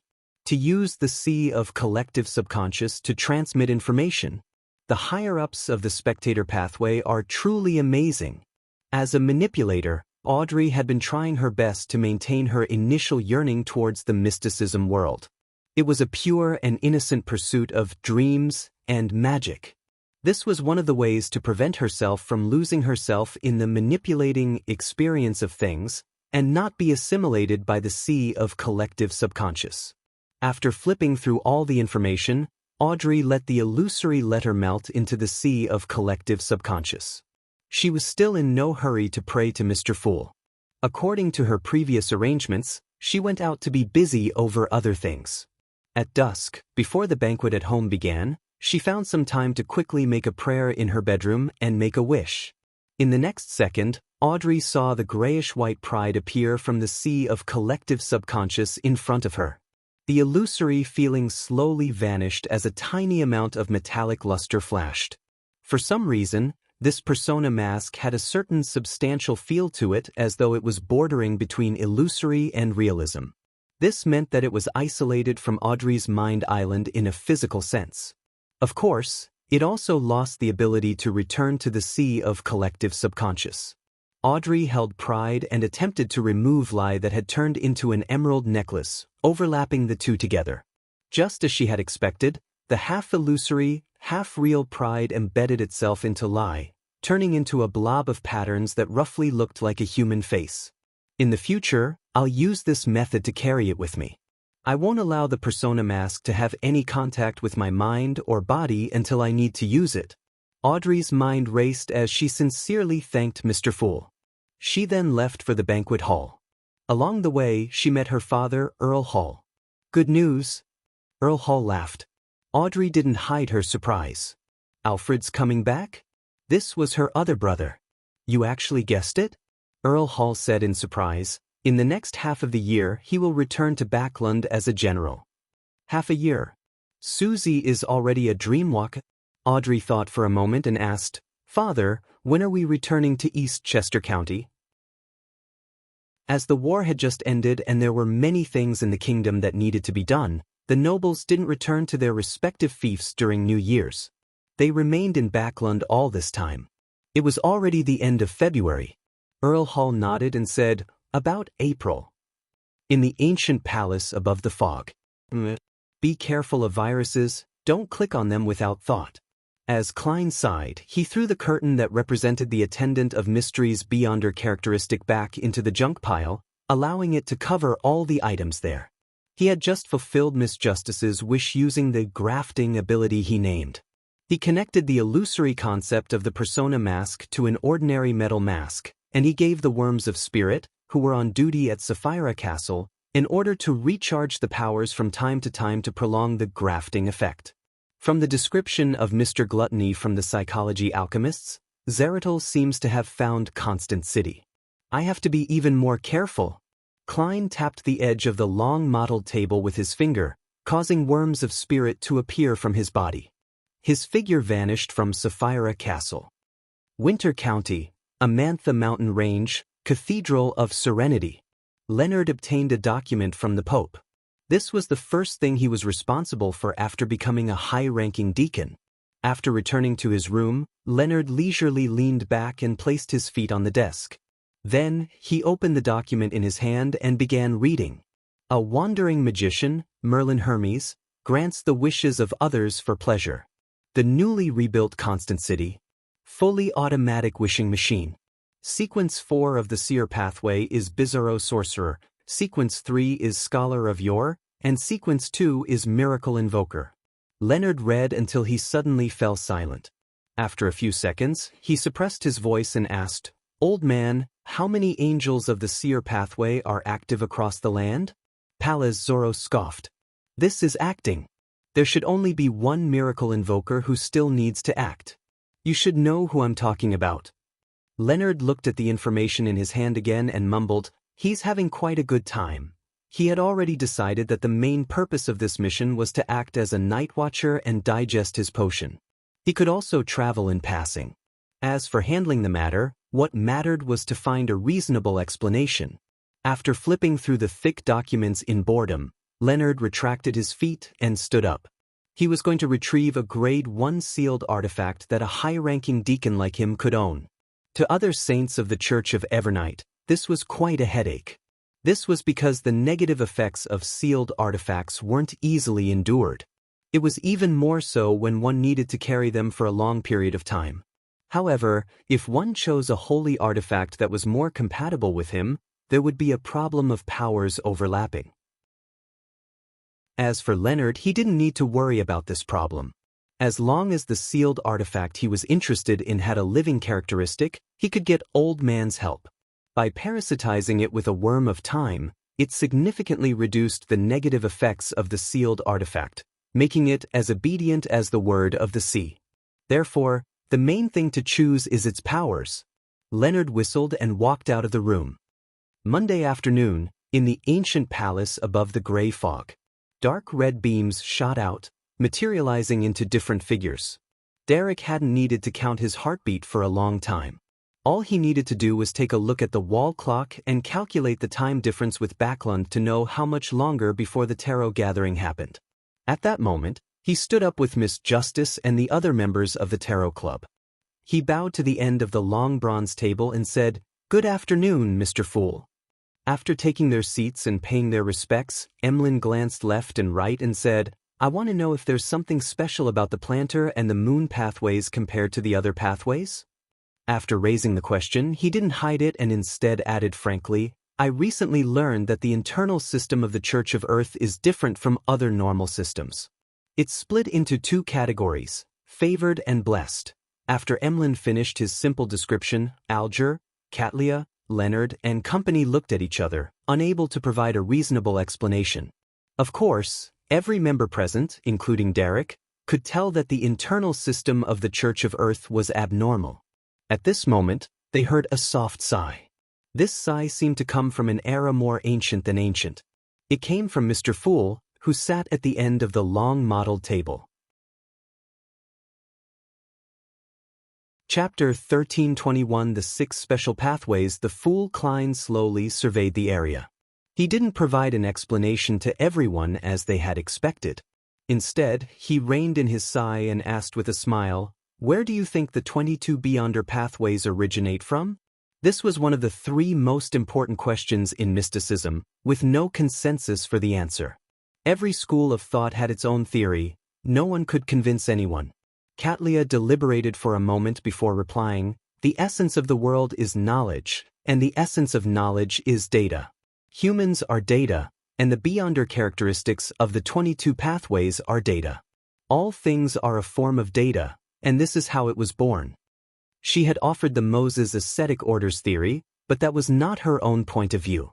The seven churches believe that the Beyonder characteristic originated from the original creator.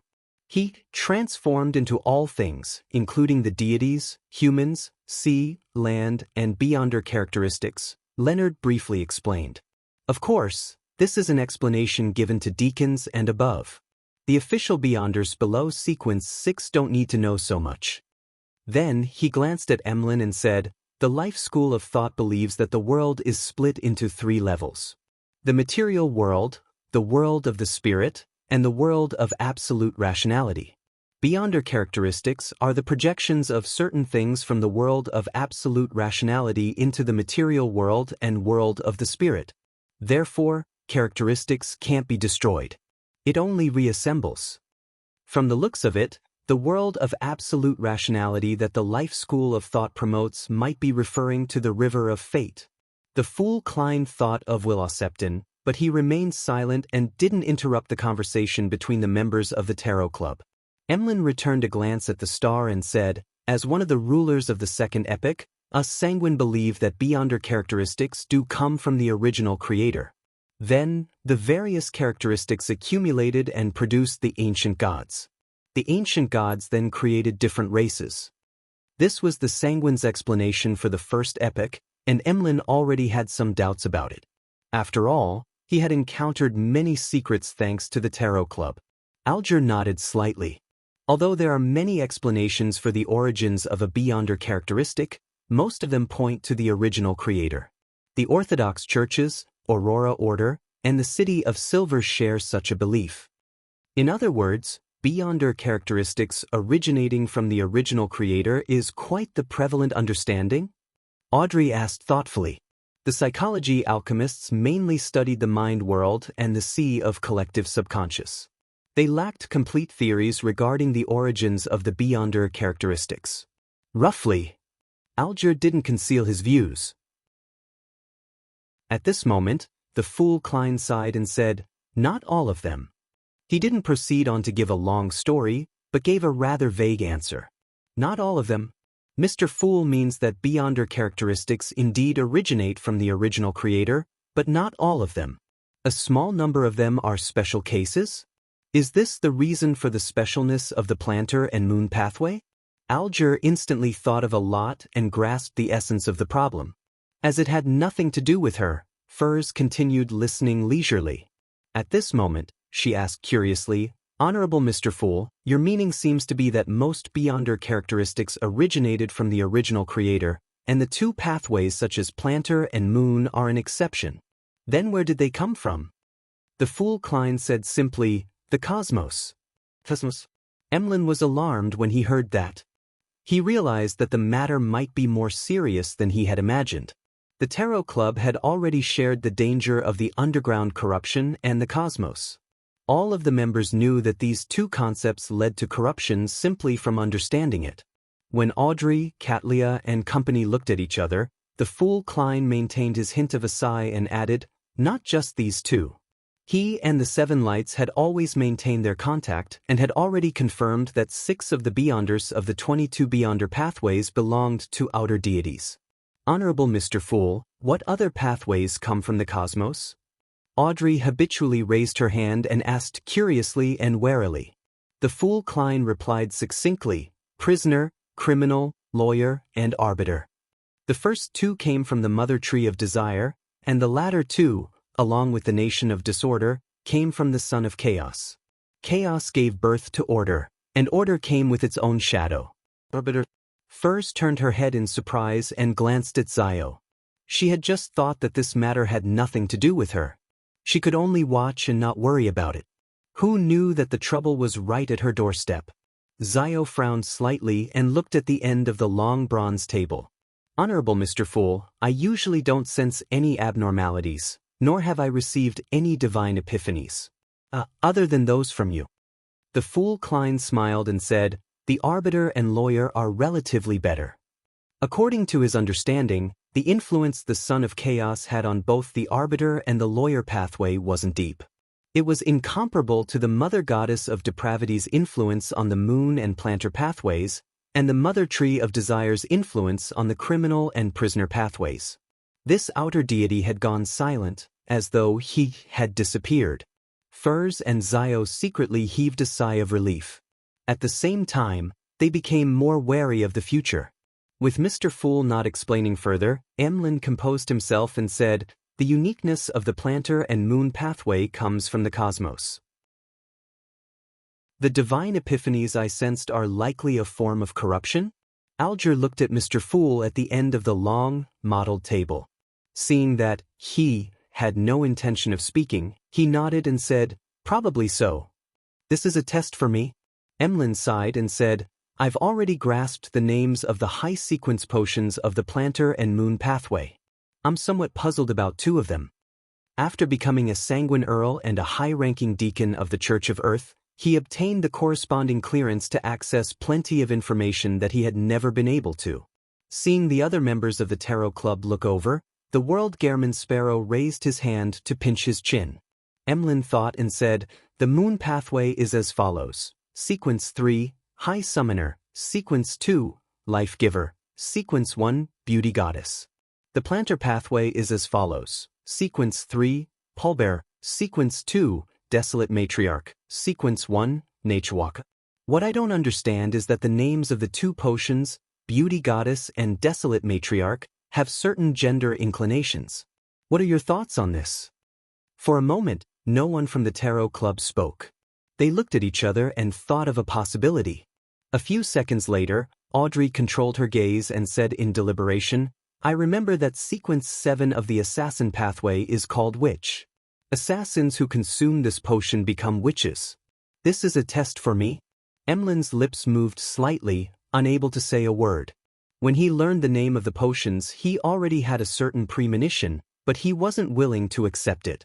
He hoped that he could obtain another explanation from the Tarot Club. Don't worry.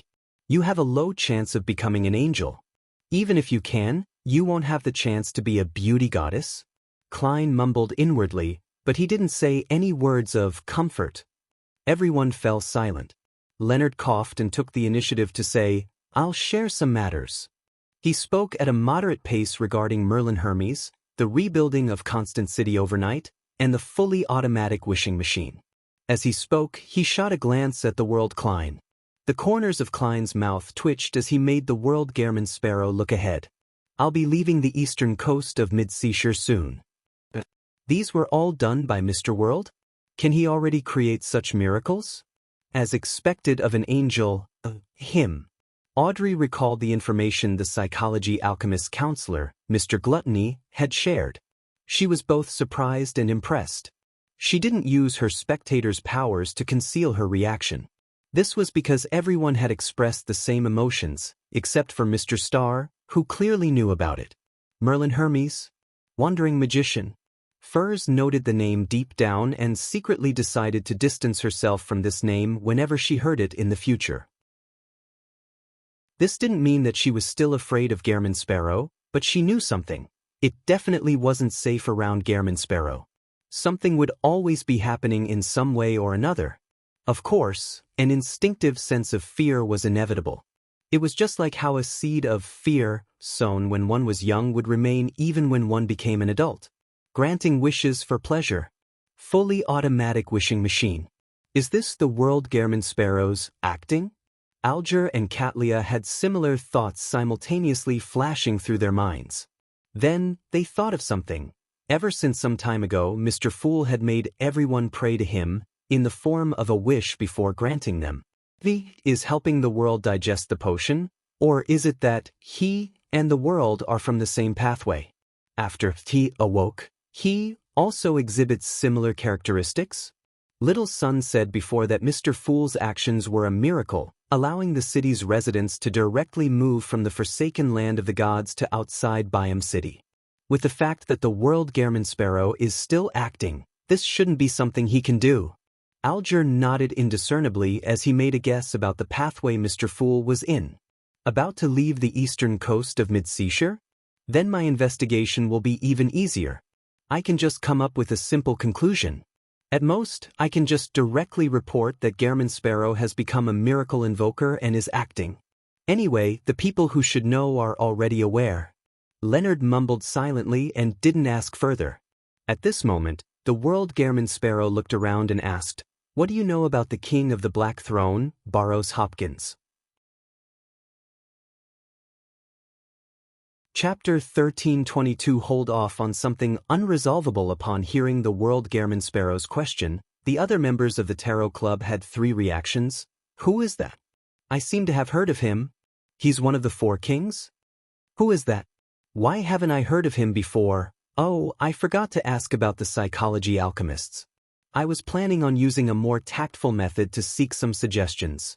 The first reaction came from Alger, Katlia, and Furs, who had lived at sea for a period of time.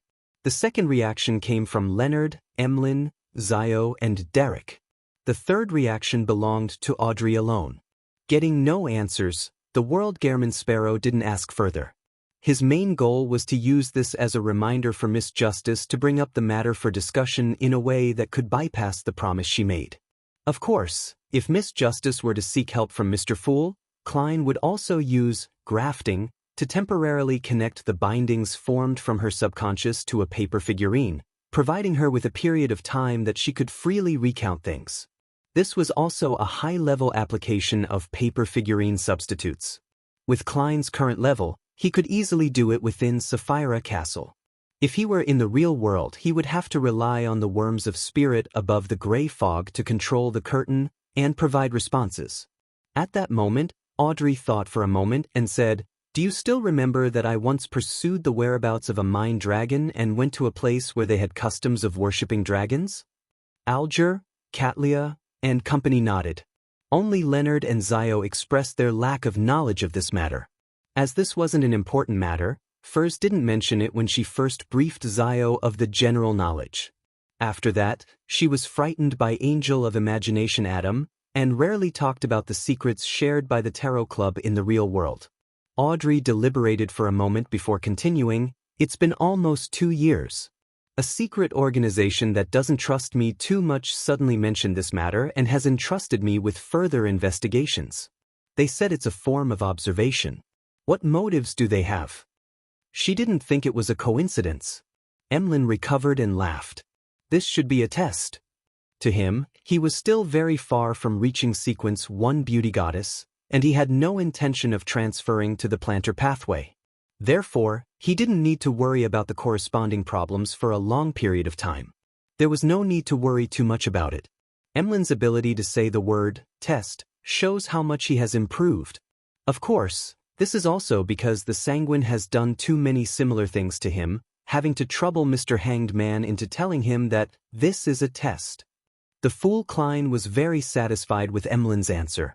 Of course, he didn't believe that the answer was correct. He only felt that Emlyn's ability to think up to this level was already pretty remarkable. Audrey said disapprovingly, "I suspect that they already know that I'm problematic.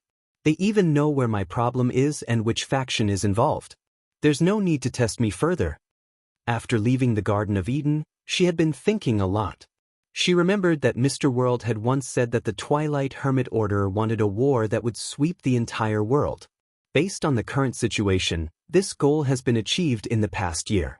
In other words, the Twilight Hermit Order or Angel of Imagination Adam must have used this opportunity to gain quite a number of benefits and experience the corresponding growth. And before that, Mr. Fool informed them that Adam was ever closer to the level of a deity.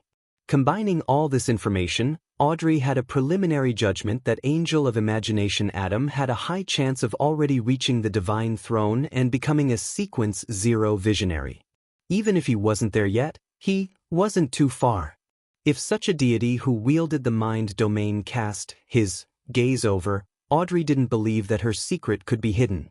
At present, she could only console herself that the leader of the Twilight Hermit Order, the mastermind behind the psychology alchemists, wouldn't place too much importance on a Sequence 4 manipulator. On the one hand, she had made all sorts of preparations to deal with the possible accidents.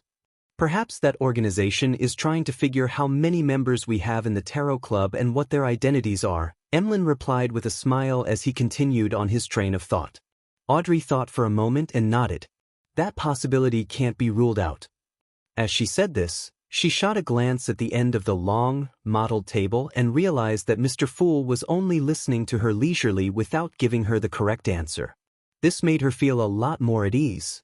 At the same time, she silently decided that she had to be more careful. She had to be able to resolve problems herself, having already reached Sequence 4. In any Orthodox church or secret organization, Sequence 4 was the strongest person in control of an area. At this moment, Alger, who had heard their conversation, proposed a brand new possibility.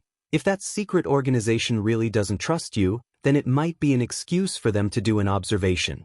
Their main goal is to cooperate with us, the Tarot Club and Mr. Fool. He didn't know why Miss Justice didn't mention the psychology alchemists directly. All he could do was carefully go along with her. This is equivalent to me becoming an ambassador of the Tarot Club to the psychology alchemists? Audrey nodded slightly and said, that's also possible. Then what should I do next? Alger thought for a moment and said, stall for time. Good idea. Furs and Emlyn both expressed their agreement. After Alger gave the overall strategy, he added in detail, try to stall for time and find excuses not to go until the final moment. When you arrive there, start investigating from the periphery and use caution as an excuse to slow down your investigation. If you really can't delay any further, you can deliberately make mistakes in certain matters and create some commotion so that the Mind Dragon can detect it early and eliminate any traces. If that secret organization really has any additional motives, the longer you delay, the more they won't be able to sit still. If they get impatient, they will expose the problem. Katlia nodded. This is the most suitable response for now. I understand. Thank you, everyone. Audrey also felt that Mr. Hangman's suggestions suited her thoughts. However, she didn't delay a certain matter. She immediately turned her head and looked at the end of the long, mottled table. She bowed and said, Honorable Mr. Fool, has Angel of Imagination Adam advanced to Sequence 0? Not bad. To be able to be aware of this point, the Fool Klein leaned back in his chair and chuckled. Only with the apocalypse approaching did he finally take that step. The level of the Garden of Eden had virtually confirmed that Adam was definitely a visionary. Angel of Imagination Adam has become a god? This news immediately reverberated in Derek and Company's minds, leaving their minds in upheavals for a long time. Indeed, Audrey pursed her lips and expressed her gratitude before asking, what kind of payment do I need to make for this answer? The Fool Klein surveyed the area and said with a smile, there's no need. It's a reminder. After this topic ended, because most of the Tarot Club members were still immersed in the impact of Adam becoming a true god, no one spoke for a moment. After a few seconds, Derek looked around and probed. The City of Silver has already plowed the surrounding fields and planted wheat and other crops, but the harvest will still take some time. I wish to know what we can do to earn gold pounds and purchase resources. After the initial aid, the Church of the Sea God and the government of the Rorstad Archipelago stopped providing free aid. After all, their financial strength was rather limited. In this situation, the City of Silver and Moon City each sold a batch of Beyonder characteristics and monster hides in exchange for a large amount of funds that could be used to purchase various resources. However, with the entrance to the Forsaken Land of the Gods closed, they were unable to replenish Beyonder characteristics and monster hides. It was also impossible for the City of Silver and Moon City to give up their military strength either, selling large amounts of combat resources and wasting the opportunity of nurturing their descendants. Therefore, once all the gold pounds, gold, and jewelry were used up, they would undoubtedly fall into a predicament. For this reason, the 6-member council had been troubled over how to earn gold pounds from the outside world and how to establish a stable financial system. This was a little beyond their capabilities. The Beyonder characteristics that the City of Silver and Moon City had previously sold were mainly purchased by the Church of the Sea God and the Rorstad Archipelago government. They were used to establish official Beyonder factions under them. After all, the number of Beyonders needed to cause damage, and the number of Beyonders needed to stabilize an area was on completely different levels. In addition, the entire Rorstad archipelago only had sea god Calvetua and the demigod cardinal of the Church of the Lord of Storms. This was slightly insufficient for a new government, especially since the Church of Storms and the Church of Sea God weren't allies. After hearing Little Sun's plea for help, the other members of the Tarot Club began to seriously consider what the City of Silver and Moon City residents could do. Audrey thought for a moment and asked, "What are you best at?" "Combat," Derek replied without any hesitation. Alger nodded slightly when he heard that. Although the World War has ended, law and order hasn't been restored in the colonies of the southern continent. It's still very chaotic there, and small-scale wars occur from time to time. You can try to form 2 to 3 mercenary teams and be hired by any faction. Private military contractors. Klein gave an even more modern name to the suggestion. This is a good idea.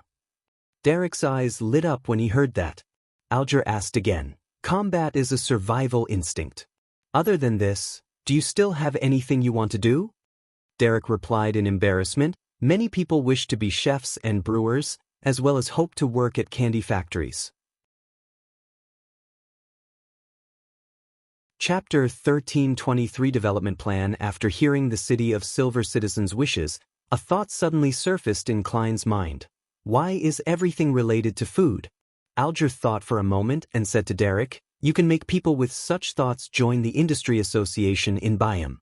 Seek out suitable teachers through the association and directly invite people with specialties in such fields to teach in the new City of Silver and provide generous salaries. Of course, the prerequisite is that you have to get the residents to grasp the language of the Rorstad archipelago as soon as possible. On this basis, Loanese, Ancient Fasak, and Dudanese have to be taught too." After the hanged man finished speaking, the hermit Katlia gave her suggestion. Other than organizing the mercenary teams, you can also try to apply for civil jobs in the various cities of the Rorstad archipelago to handle supernatural matters. Although the Rorstad archipelago government and the Church of the Sea God had obtained a batch of Beyonder characteristics and the corresponding potion formulas from the City of Silver and Moon City, they were unable to nurture enough Beyonders in a short period of time. Sequence 9 was relatively still alright. The chances of someone being selected for their good mental strength and physique to lose control from consuming the potion were actually very small. If one were to further advance, acting might not necessarily be successful, and it also required time. Under such circumstances, as long as the residents of the City of Silver became members of the official faction, they wouldn't be worried about losing their jobs in the future. Of course, the Rorstad archipelago's government would definitely control the number of applicants. The City of Silver wouldn't be able to completely resolve everyone's employment problems using this route. Klein agreed with Mam Hermit's suggestion. Furthermore, he believed that there was a need for him to give a revelation to Danitz, allowing the Rorstad archipelago government and the Church of Sea God to increase the number of official Beyonders to a certain range. This wasn't to help the City of Silver's residents and the majority of the deformed people in Moon City find jobs, but to deal with the impending apocalypse, the deeper corruption of the outer deities, and the gradually increasing frequency of supernatural incidents. At that moment, Katlia glanced at Miss Justice and continued speaking to Derek. You should now have a large amount of liquid funds. You can try to invest in the mines, spice plantations, farms, and purchase fertile land and forests with rich produce. They're all very cheap now. Yes, although the Church of the Lord of Storms can still influence the archipelago, and although the new government promises to protect the local businesses, there are still a large number of people from Lone, Fasak, and Intis who lack confidence. They wish to cash out and return to their countries as soon as possible. That oracle named Danitz recently bought a spice plantation. Derek recalled what he had heard before and immediately felt enlightened. Katlia's suggestion gave others inspiration. Audrey immediately added, when negotiating, it's best if you invite some professional lawyers. If not, you'll be fooled easily. Well, if you think there's a need, you can bring along a psyche analyst from the city. Also, you have a medium-sized port that can develop the corresponding economy. While the official Beyonders of the Rorstad Archipelago's government and the Church of the Sea God are lacking in generation knowledge, you can set paid classes designed for outsiders in the new city of Silver's savant schools. Well, remove the knowledge that will easily clash with the Orthodox Church. The railway connecting the new city of Silver and other cities must be built as soon as possible. Derek was taken aback when he heard that. He hurriedly raised his hand and said, "Sorry, I need to memorize what was just said." I forgot that he has no foundation in economics. Audrey reflected on herself, closed her mouth, and smiled as she signaled for little son to seek help from Mr. Fool. After Derek conjured a pen and paper and wrote down the previous suggestions, Audrey, Emlyn, the Star Leonard, and the other members of the Tarot Club offered their ideas one after another. They also rebutted the suggestions that weren't mature or pragmatic enough. This intense scene lasted for nearly half an hour before ending. Derek looked at the adequately thick pieces of paper in front of him and couldn't help but smile. He seemed to have seen the beautiful future of the City of Silver. Sitting at the end of the long, mottled table, the fool Klein sighed for some baffling reason as his heart felt a lot heavier. If one didn't consider how the apocalypse was about a decade away, the discussion would have been pleasing regarding the promising future that awaited the City of Silver. However, the arrival of the apocalypse wouldn't change because of the will of humans. Even saints and angels couldn't do it. Looking away from the paper in front of him, Derek deliberated and said, "We have already built the temple and cathedral meant for Mr. Fool. We wish to proselytize to various cities in the archipelago. What do we need to pay attention to?" Alger frowned slightly and said, "Have you written a Holy Bible? Have you designed the order of Mass and prayer details?" "Yes." Derek nodded heavily. That was based on his knowledge of the miracles Mr. Fool had shown, combined with the religious scriptures left behind by the Creator. Furthermore, the City of Silver had also prayed to the Fool seeking his thoughts on the matter. His attitude was a tacit agreement. Has the internal system of the church been set up? Alger continued asking. Derek subconsciously looked at Mr. Fool, who was shrouded in layers of grayish-white fog, and turned around. Currently, it's following the internal system of the other churches. The chief of our 6-member council will hold the role of archbishop, and a number of enthusiastic citizens have been appointed as bishops and priests. The City of Silver didn't set up an organization to deal with Beyonder matters within the church, since most of them were Beyonders, and there were already the corresponding organizations in place previously. Alger saw that Mr. Fool didn't object nor agree. He controlled his desire to teach and nodded slightly. "You can try that out first." He paused for a moment before saying, "However, there are 2 things to take note of. First, don't badmouth the other churches, lest there be conflict. Second, it's to respect the current oracle. In the absence of a leader appointed by Mr. Fool, the oracle is the representative of a deity. Third, don't engage in religious harassment during proselytizing. Besides, I have serious doubts about the eloquence of the bishops and priests of the City of Silver. I'll need to get Danitz to find professionals to train them." The fool Klein, who was listening quietly, muttered inwardly. He didn't express his opinion on the Holy Bible written by the City of Silver, because it was a little awkward, but if he objected to certain descriptions, it would also damage the fool's image. With this in mind, Klein couldn't help but lampoon.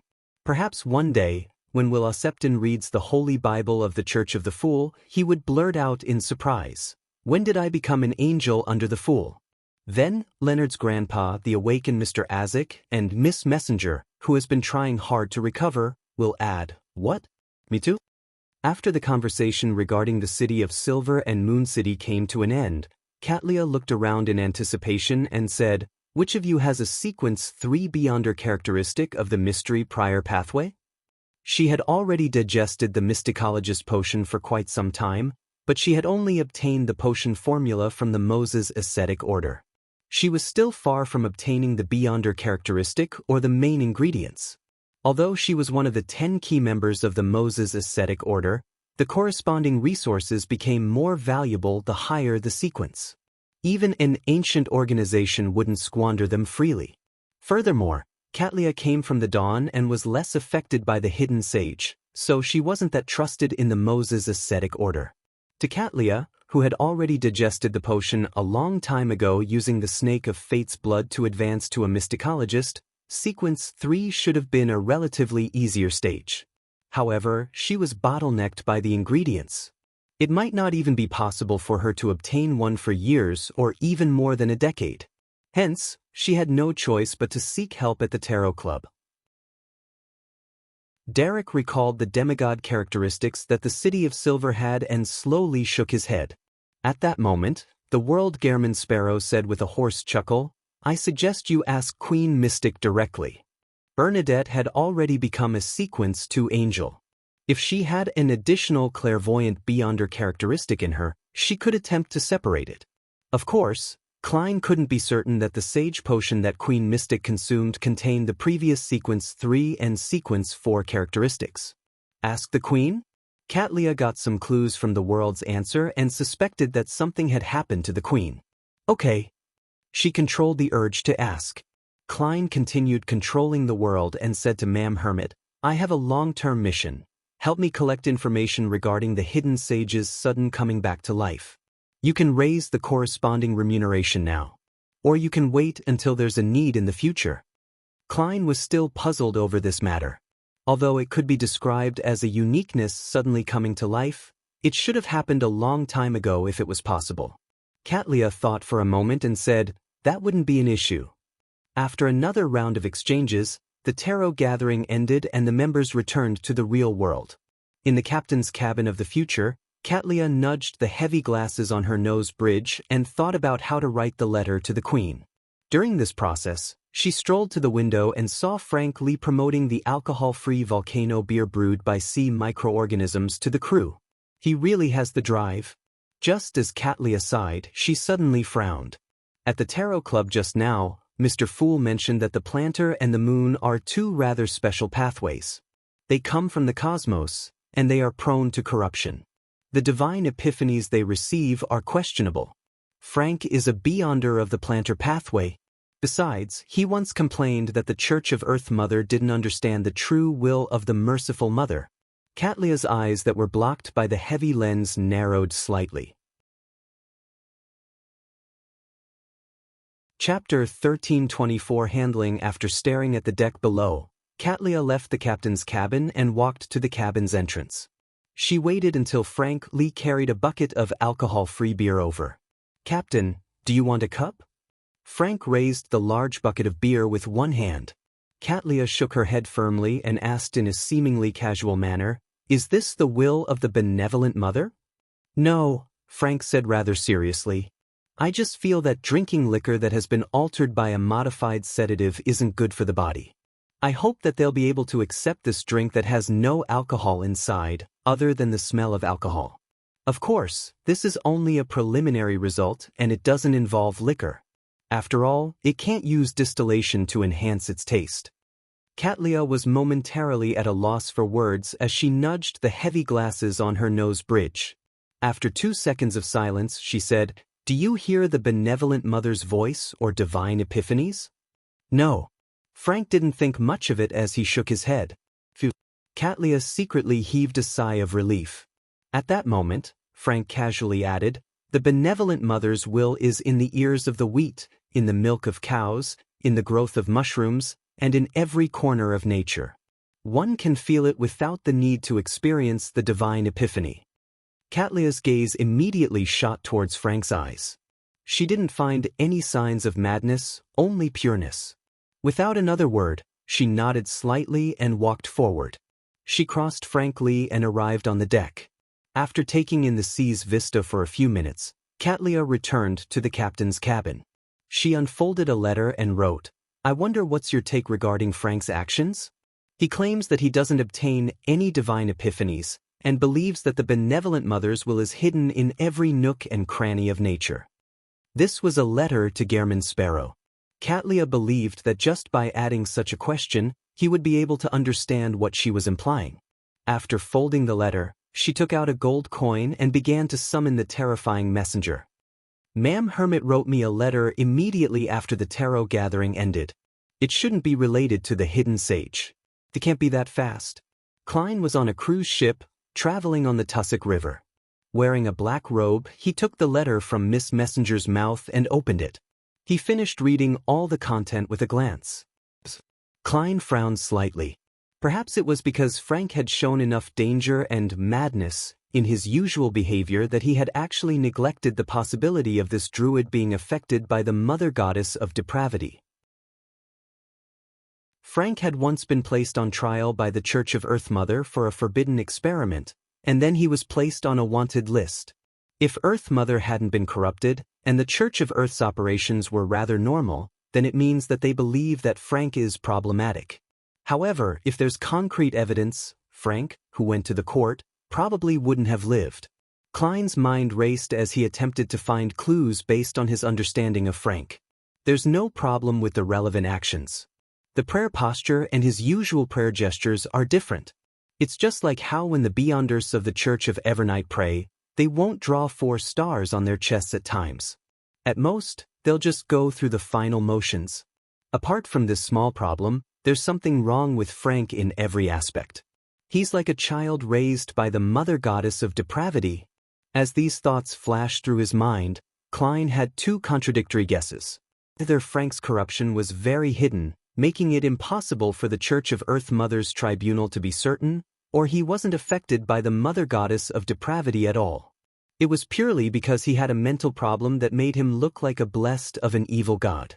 Regardless of which guess it was, Klein believed that the subsequent development wouldn't be good. He remembered very clearly that Frank's mushroom experiment had a breakthrough because he had been given an assistant who believed in the primordial moon.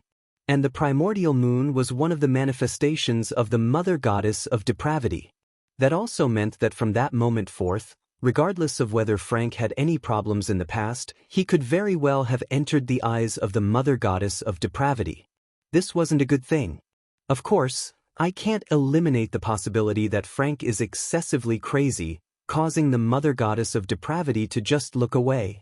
Klein mumbled in amusement, hoping to make the best out of it. This was nearly impossible. The horror and strength of a foreign god wasn't something a demigod could understand. Klein even suspected that if it wasn't for the overly intense response that would destroy the anchors of the deities, allowing them to attack each other in a frenzy, resulting in the Beyonder characteristics to gather and awaken the oldest one, the outer deities might have already destroyed the sun and destroyed the ecosystem of the world. They weren't able to do anything to the oldest one's barrier, but they were free to do anything to the star outside the barrier. Sometimes, Klein wondered if the astronomically observed sun was real or not. Perhaps it was just the eternal blazing sun that hung himself there. So far, there shouldn't be any major problems with the mushrooms that Frank invented. I've already dealt with them above the gray fog. Furthermore, the residents of the city of Silver and Moon City didn't show any abnormalities. Yes, after they left the forsaken land of the gods, they abandoned farming mushrooms because they lacked monster corpses and had sufficient food. The more Klein thought about it, the more fearful he felt towards it. If it wasn't for the fact that the mother goddess of depravity's powers that could penetrate the original barrier was still extremely limited, Klein suspected that the cards of blasphemy and mushrooms would have left him corrupted. Sapphira Castle would have unknowingly changed owners. These were things that had been placed above the gray fog for a long time and didn't undergo any special sealing. Compared to the flamboyant mother tree of desire, The usually low-key mother goddess of depravity was far more terrifying. Mr. Dor and the Emperor were silently corrupted by her. As expected of an existence that stands atop the outer deities despite losing 2 Beyonder pathways and a Sapphira. Klein sighed inwardly. He took out a pen and paper and prepared to write a reply to Katlia. At that moment, he realized that Miss Messenger had been waiting by his side the entire time without returning to the spirit world.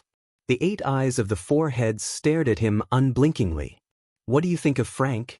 Klein hesitated before asking, "I mean, other than his nickname." The 4 heads in Rionette Tinker's hands spoke one after another. "He only appears like an adopted son of an outer deity." In other words, Frank wasn't affected by the mother goddess of depravity previously. He was simply crazy. Klein heaved a long sigh of relief. He then asked, "What about now?" As Frank Lee summoned Rionette Tinker every time he wrote a letter to Gehrman Sparrow, Klein believed that Miss Messenger, who had a very high status, had a relatively clear and accurate grasp of the state of the Mushroom King. "I don't know," the Rionette Tinker's 4 heads answered one after another. Following that, she added, "His body, temporarily, hasn't been corrupted. Does that mean that you can't tell if his psyche is affected?" "That's right. Other than his low level, Frank's usual actions resemble more of an evil god than me." Klein lampooned as he took out a gold coin and flicked it. With this medium, he quickly entered a dream divination state. At the same time, he was prepared to activate Sapphira Castle to cut off the outer deities from watching. Scenes flashed past as Klein saw several futures. "Yes, the greatest threat right now is that primordial moon believer. I have to separate him from Frank, or things will become extremely troublesome and dangerous. If Frank doesn't come into contact with anything related to the mother goddess of depravity in the future and doesn't advance to a demigod, there shouldn't be any problems. If only one of these 2 conditions is satisfied, the chance of an accident happening will increase greatly. If both are satisfied at the same time, I can't see the developments at all." Klein snapped awake as he interpreted the results of the divination. Perhaps because Frank's level was too low and he wasn't too affected by it, Klein's divination happened smoothly without encountering any danger. Phew. He silently exhaled and caught the gold coin. Then he realized that Miss Messenger's 8 red eyes were focused on the gold coin in his palm. Klein twitched his eyebrows, expressing his doubts. "It has Sapphira castles, or?" Rionette Tinker's 4 blonde, red-eyed heads shook up and down. "This is one of the 5 gold coins I often use for divination. It has already been tainted by the aura of Sapphira Castle.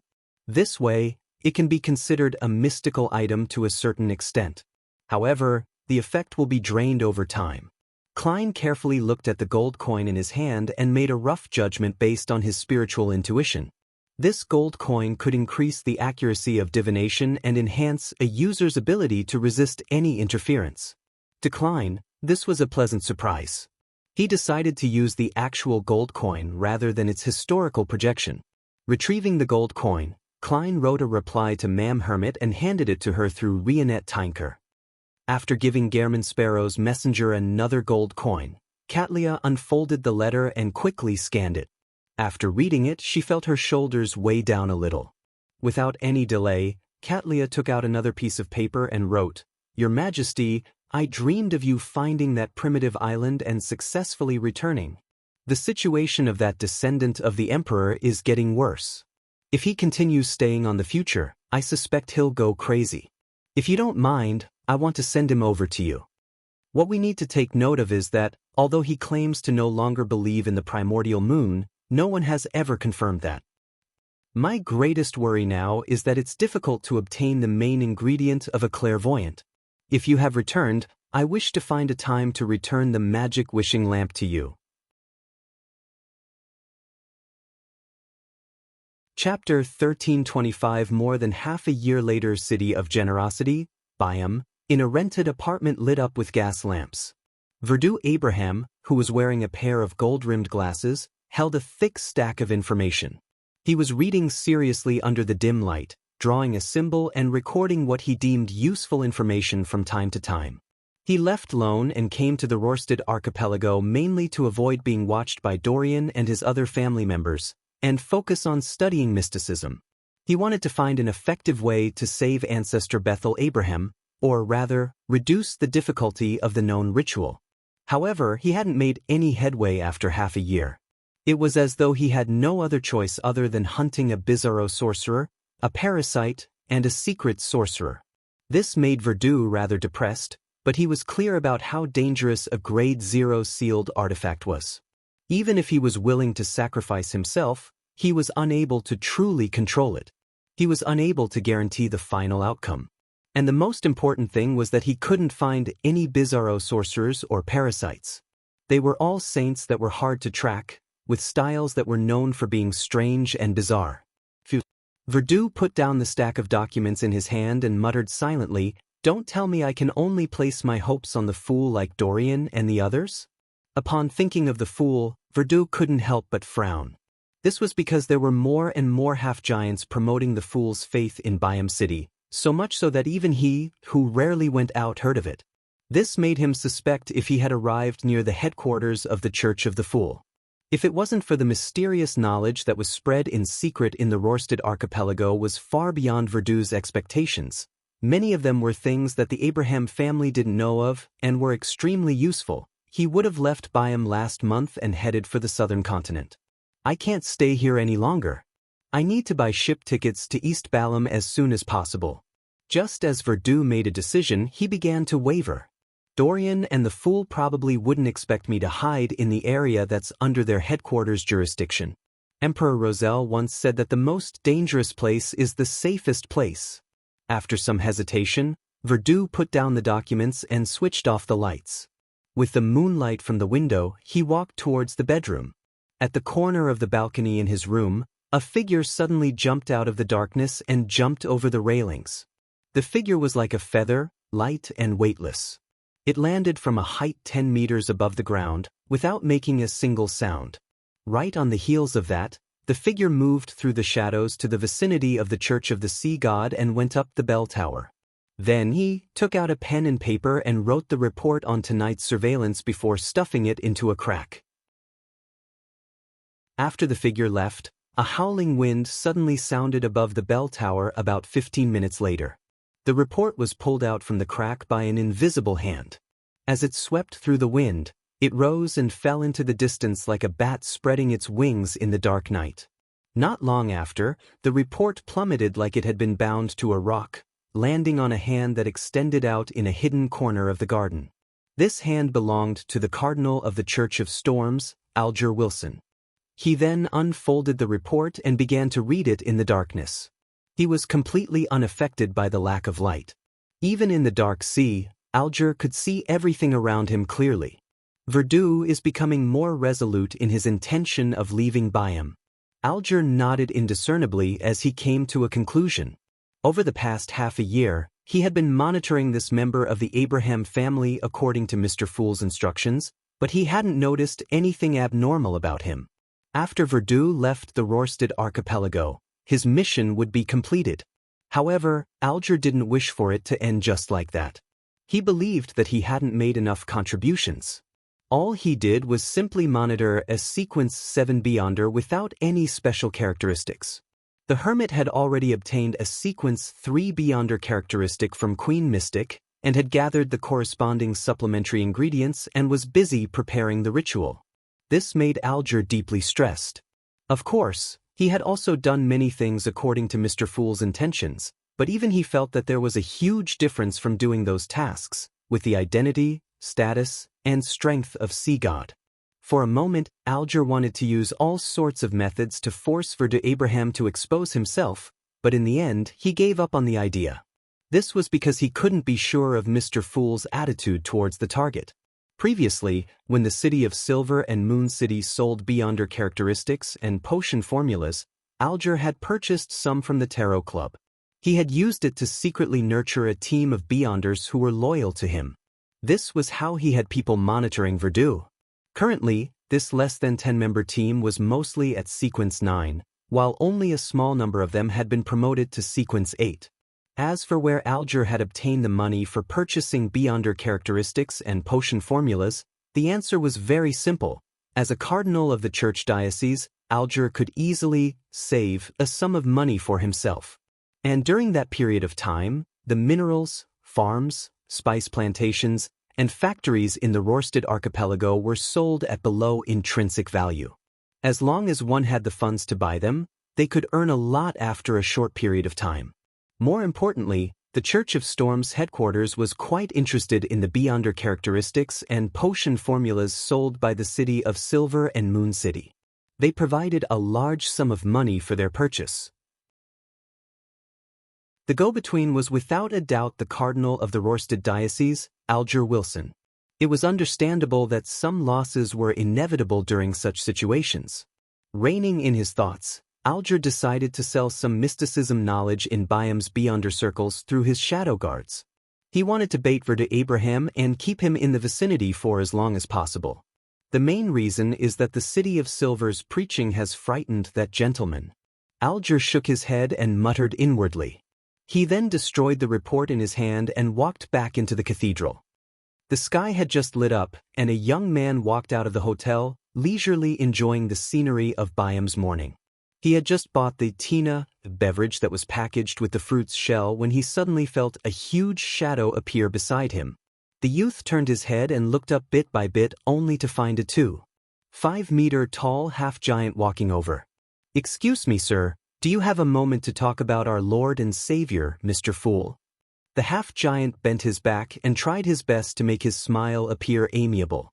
The youth drank a mouthful of tina and pointed to the side. He smiled and nodded. "Sure, but not here." He then walked to a place where they wouldn't be in the way. The seemingly oppressive half-giant followed warmly. "Go ahead."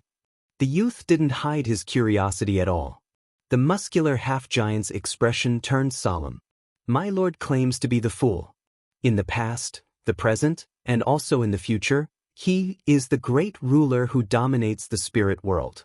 He is also the king of yellow and black who wields good luck. He is also the landmark when every living being seeks eternal life. My lord lives above the real world and the spirit world. His benevolence spreads across heaven and the land. There are a total of 6 angels under him. The angel of Mercury is the embodiment of fate, my lord's most cherished angel. The angel of death has followed my lord for the longest period of time and is the consul of the underworld. The angel of redemption is my lord's bugle, the messenger of his revelations. The angel of life is the crystallization of wisdom itself. She is the indestructible spirituality that resides in everyone's body. Upon hearing that, the youth laughed. Your lord is really impressive. He actually has so many angels to serve him.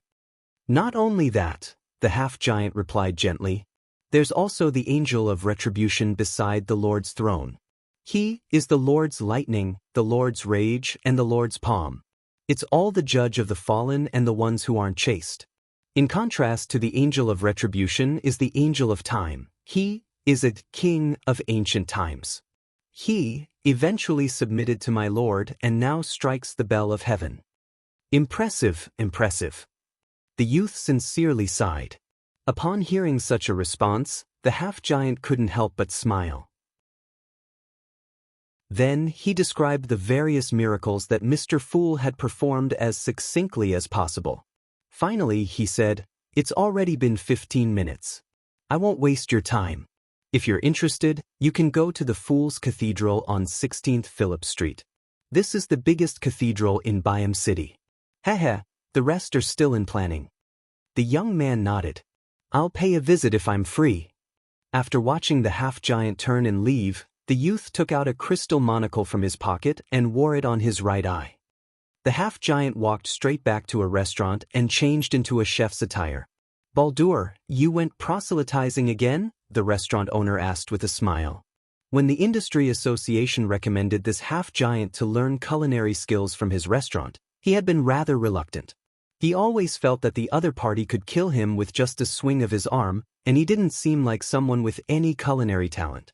However, he was now very pleased with Baldur. Not only was he humble, obedient, and willing to take hardship, he had quite the intimidating demeanor. This scared off the gangsters who had placed their sights on the restaurant. The only problem was that he would go out every morning to proselytize the fool. Of course, the restaurant owner couldn't say anything since it wasn't working hours, so he didn't mind. Baldur smiled honestly and walked into the kitchen. He said to his good friend Bon, who had come from Moon City to seek refuge with him, "I can teach you how to roast fish today." Bon looked rather normal, but his eyes appeared awkward with one looking up and the other looking down. He was one of the citizens from Moon City who wasn't very deformed, and he had the courage to interact with the people outside. He nodded. "I have to pray in a moment." Mr. Fool sent a revelation to get all the residents of Moon City to pray to him at 9 in the morning. We are to wish that we are no longer deformed. Chapter 1326 Successful Mass. Regarding the matter of praying to Mr. Fool, Baldur raised both hands and feet in agreement. He didn't have any intention of pressing Bon. He prayed for more than a minute after waking up in the morning and before sleeping at night. He would thank Mr. Fool for bringing the pure sunlight, delicious food, and a life of no despair. "All right, I'll prepare the ingredients for today first."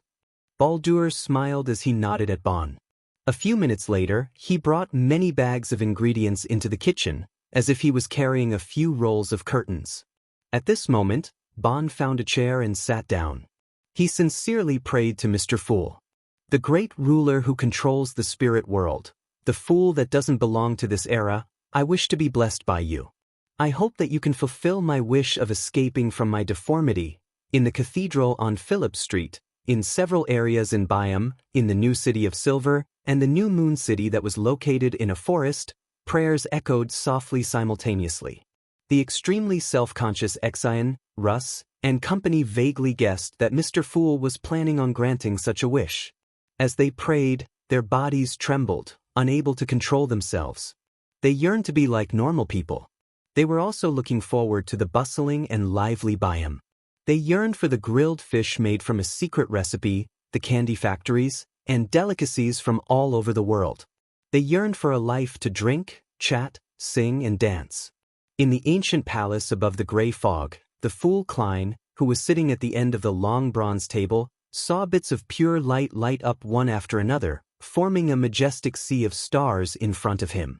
The prayers overlapped and echoed inside Sapphira Castle as ripples appeared. Klein closed his eyes and took it in for a few seconds.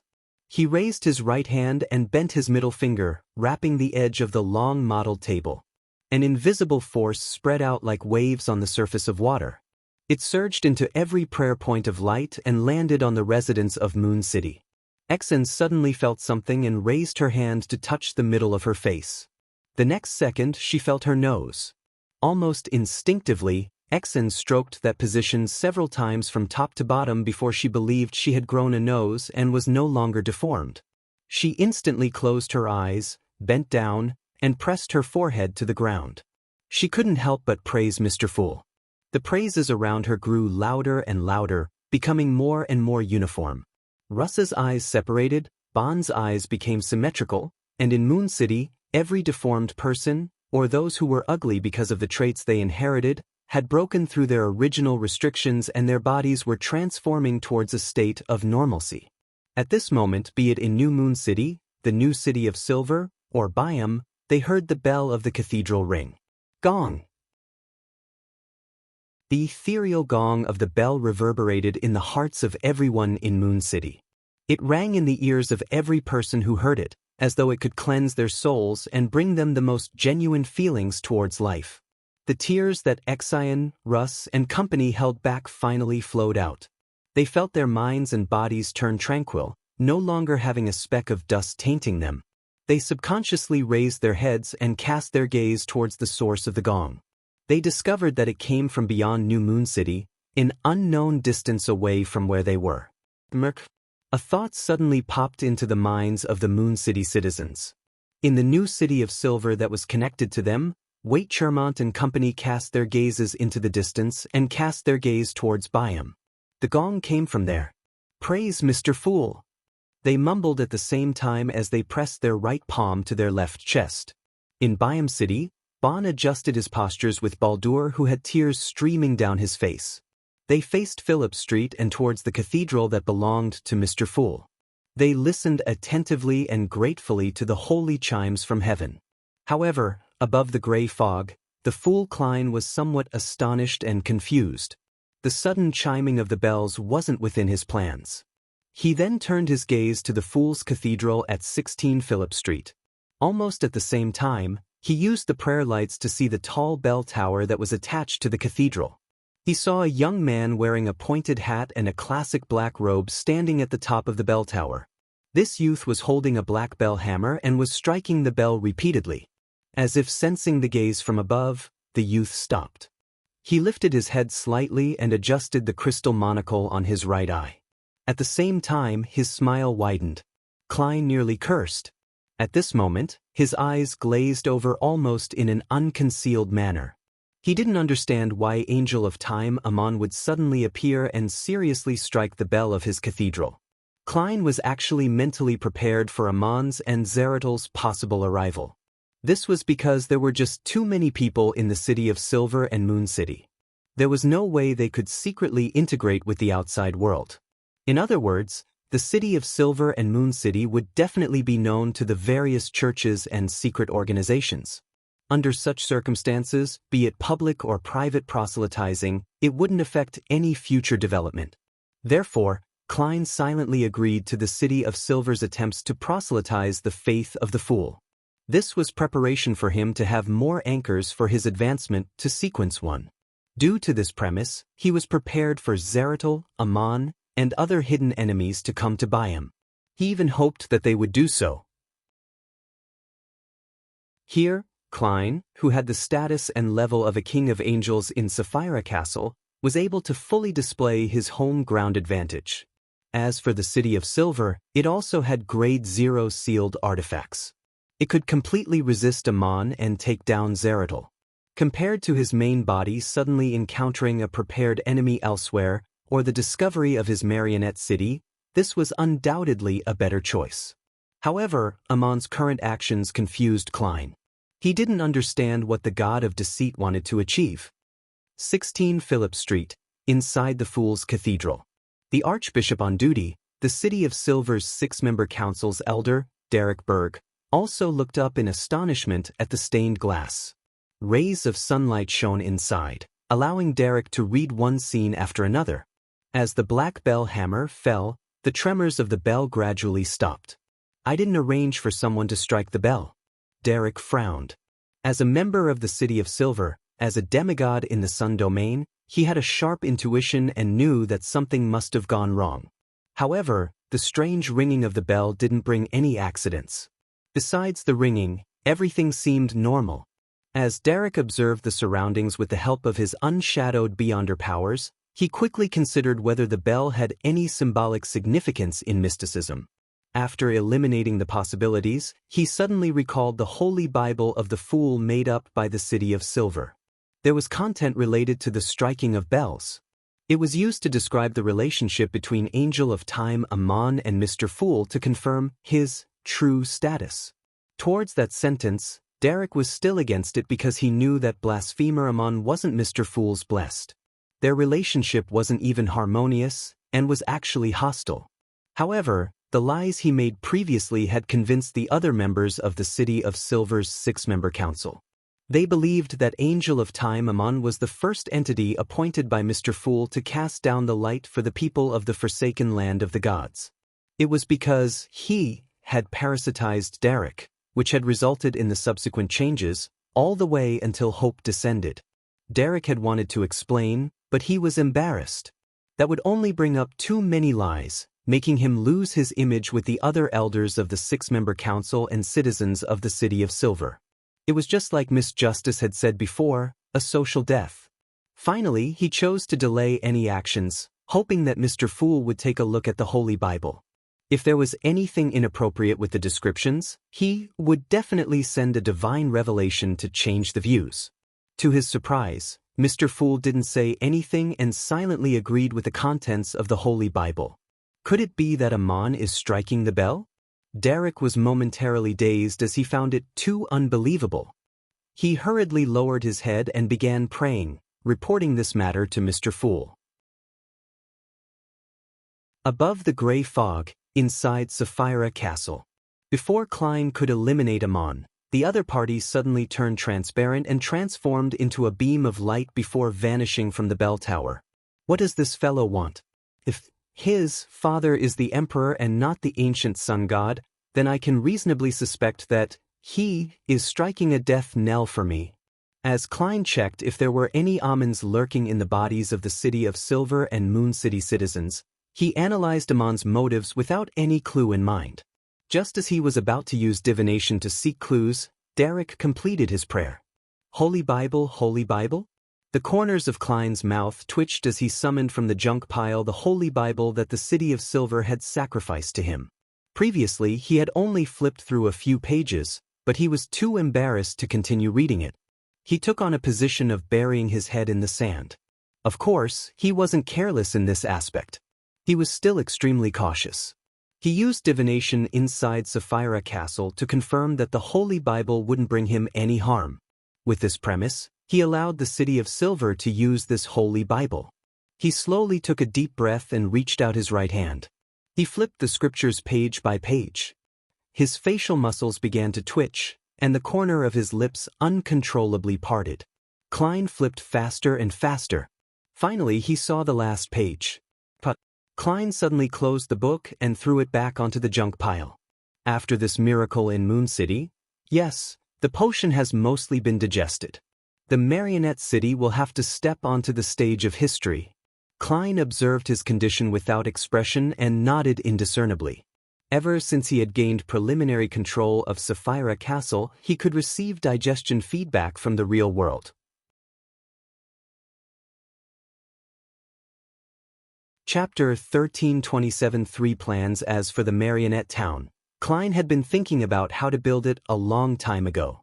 He had already come up with 3 plans. If he eliminated any interference from external factors, his best choice would be somewhere in a certain country of the northern continent. He would allow his marionette town to rise up overnight. Furthermore, he would connect it to the surrounding cities through railways, rivers, and roads.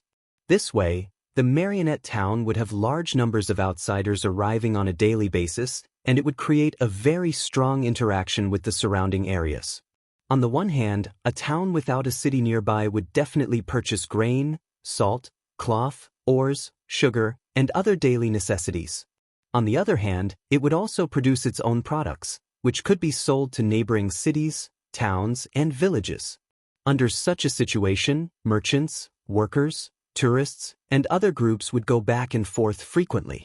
At the same time, they would interact more with the marionette town's residents. Under the influence of all kinds of interactions between the parties, it wouldn't be long before the town of marionettes could produce a corresponding region in the spirit world. Once the lives of the residents became more detailed and real, Klein could consume the potion to advance to sequence 1 attendant of mysteries. This would take less than 3 months. But the problem was that this approach couldn't be kept confidential.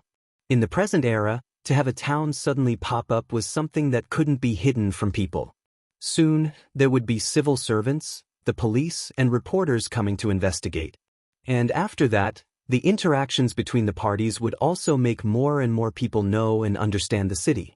This was a problem that couldn't be resolved through illusions unless the town of marionettes didn't interact with the surrounding cities, towns, and villages and had relatively minor interactions. However, that wouldn't meet the requirements of the ritual. When news of the marionette town spread, Klein would undoubtedly be targeted by Zeratul, Amon's true body, and his other enemies. When the time came, the destruction caused by others would definitely be easier than him protecting it. He could only migrate his marionette town elsewhere. This would cause the interactions generated in the early stages to be for naught, just like what the dark demonic wolf had experienced. Therefore, Klein had only listed down such a plan, so he basically wouldn't choose it. Unless a certain visionary was willing to provide help, making all the living beings in the northern and southern continents naturally believe that there was indeed a town there, one that hadn't suddenly appeared. Considering the influence of various external factors and his beyonder powers, Klein's best choice was to establish the town on an uninhabited island that deviated from the safe sea route and was sufficiently well hidden. He would then use Sapphira Castle to give it anti-divination and anti-prophecy properties. At the same time, Klein would use the curtain to graft some roads, rivers, and railways to somewhere outside the marionette town, making it a stop for random groups of people during their journeys. This couldn't be kept completely confidential, but once the strange phenomenon spread and attracted Zeradol's and Amon's attention, Klein could easily remove the original grafting randomly and switch the entrance. Under such a strategy, the movement was limited to the entrance, not the marionette town itself. The effects of various interactions in the spirit world could be preserved without being interrupted. The ritual could steadily proceed as planned. Of course, there was a big problem with this plan.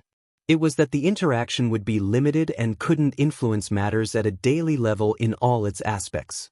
In addition, the frequency and intensity of the interaction wouldn't be too high. If he chose this plan, it meant that Klein had to spend more than half a year or even a year on the ritual. If he wanted to be safe, forcing every marionette's fate to have a beginning and an end, the ritual would take at least 50 years. However, there was also a way to get around the limitations. Once the rest of the ritual's requirements were met, he could deliver a meteorite strike, an earthquake, or a volcano eruption to the town, causing all the marionette's fates to come to an end in the real world. It was something that happened in real life and was rather reasonable. In this radical and conservative proposal, Klein had another solution. It was to replicate a city and make the marionette correspond to the residents of the city and be mapped one-to-one.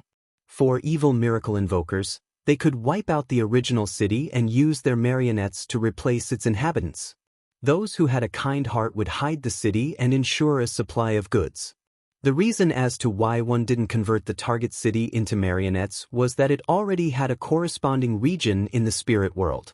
Without being a newly born one, it didn't meet the requirements of the ritual. With the curtain formed by the attendant of mysteries beyond her characteristic, Klein could make a better choice. Graft a city at a particular stage to his marionette town. This meant that his town of marionettes had become the dark side of the city. In the corresponding period of time, outsiders would encounter marionettes and not real people.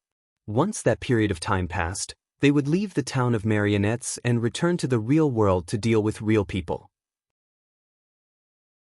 During the process, Klein would send his marionettes to act as an outsider and maintain interactions with the corresponding real person, allowing the real outsiders to return to the real world without any gaps. In other words, there were two different lives playing out in the same city at the same time, but no one could notice that. Occasionally, some people would think that some details weren't right, but would find it inexplicable and might just ignore it. This was rather in line with the characteristic of an attendant of mysteries, and it had a certain level of concealment.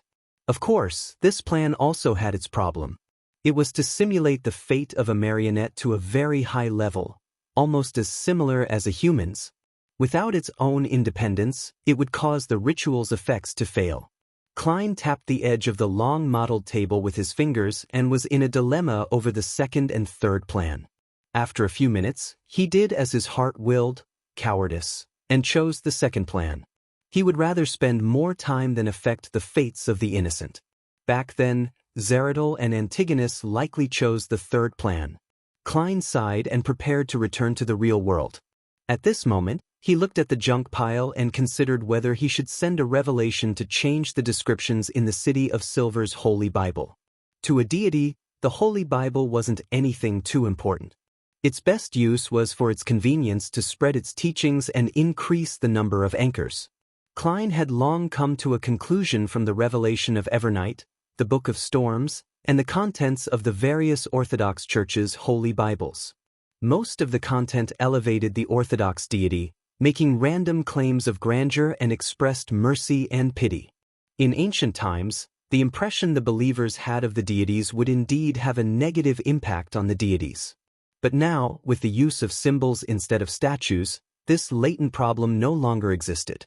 At the very least, the Evernight goddess, the Lord of Storms, and other deities openly declared that they were parts of the Creator's original body. They weren't worried that it would exacerbate the awakening of the oldest one. In other words, if there really was a problem with this aspect, Klein believed that the Evernight goddess would definitely have changed the corresponding description. She would have changed the description of being one of the eyes of the Creator to a child spawned by him. It too enjoyed a very high status.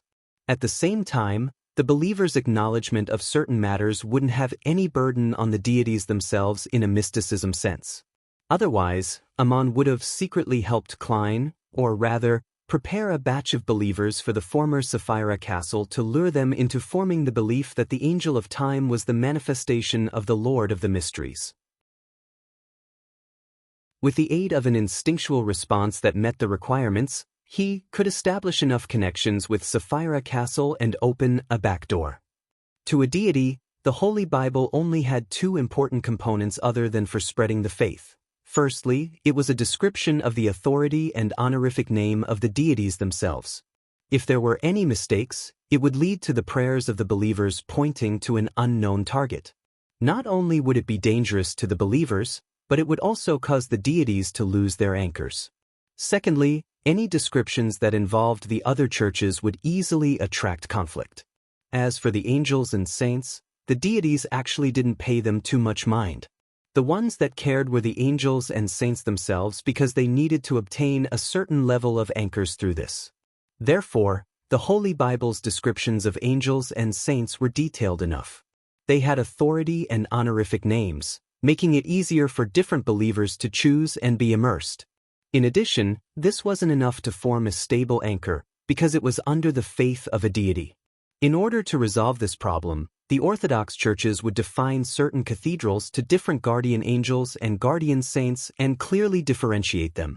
Due to this knowledge, Klein didn't pay much attention to the Holy Bible. After he finished reading the description about his authority and honorific name, he stopped continuing out of embarrassment. He only used divination to confirm that the contents wouldn't result in a conflict with the Orthodox churches. After some thought, he gave up the idea of directly sending the revelation to change the Holy Bible and decided to use a gentler method. During the Tarot Club's exchange, he could use the World Gehrman Sparrow to guide the Sun into adjusting his understanding of the situation, turning the parts involving the Angel of Time to Pallas Zoroast, allowing the corresponding content to be fixed without causing any suspicion in the City of Silver. Biam, Verdu Abraham had obtained quite a bit of mysticism knowledge in a few Beyonder circles. He lit up the gas wall lamp and carefully read it in the night. Towards the end, he suddenly read a piece of news that he had never understood before. Bansi Harbor is a place filled with mysticism powers. Its connection with the spirit world and the astral world is beyond imagination. Even with the Church of Storms directly destroying the harbor, it still can't completely eliminate the abnormality of its existence. Many mysticism researchers are purchasing items related to Bansi at a high price. Verdu muttered to himself silently, suddenly having a strong interest in the harbor. He began considering if he should buy some items from Bansi and do a thorough study of them. After all, the spirit world was related to teleportation. The astral world and the cosmos involved wandering, and might involve Mr. Dor Bethel Abraham's method of escaping. Perhaps, if I have the chance, I could go to Bansi to take a look. Verdu nodded indiscernibly. You're tuning in to the Passion Pages YouTube channel. We're so grateful for your support, and don't forget to subscribe to join us on this incredible journey through captivating stories. Your generosity through donations truly makes a world of difference, as it's the primary source of revenue that allows me to expand and enhance this channel for you. Thank you from the bottom of my heart for being a part of this adventure.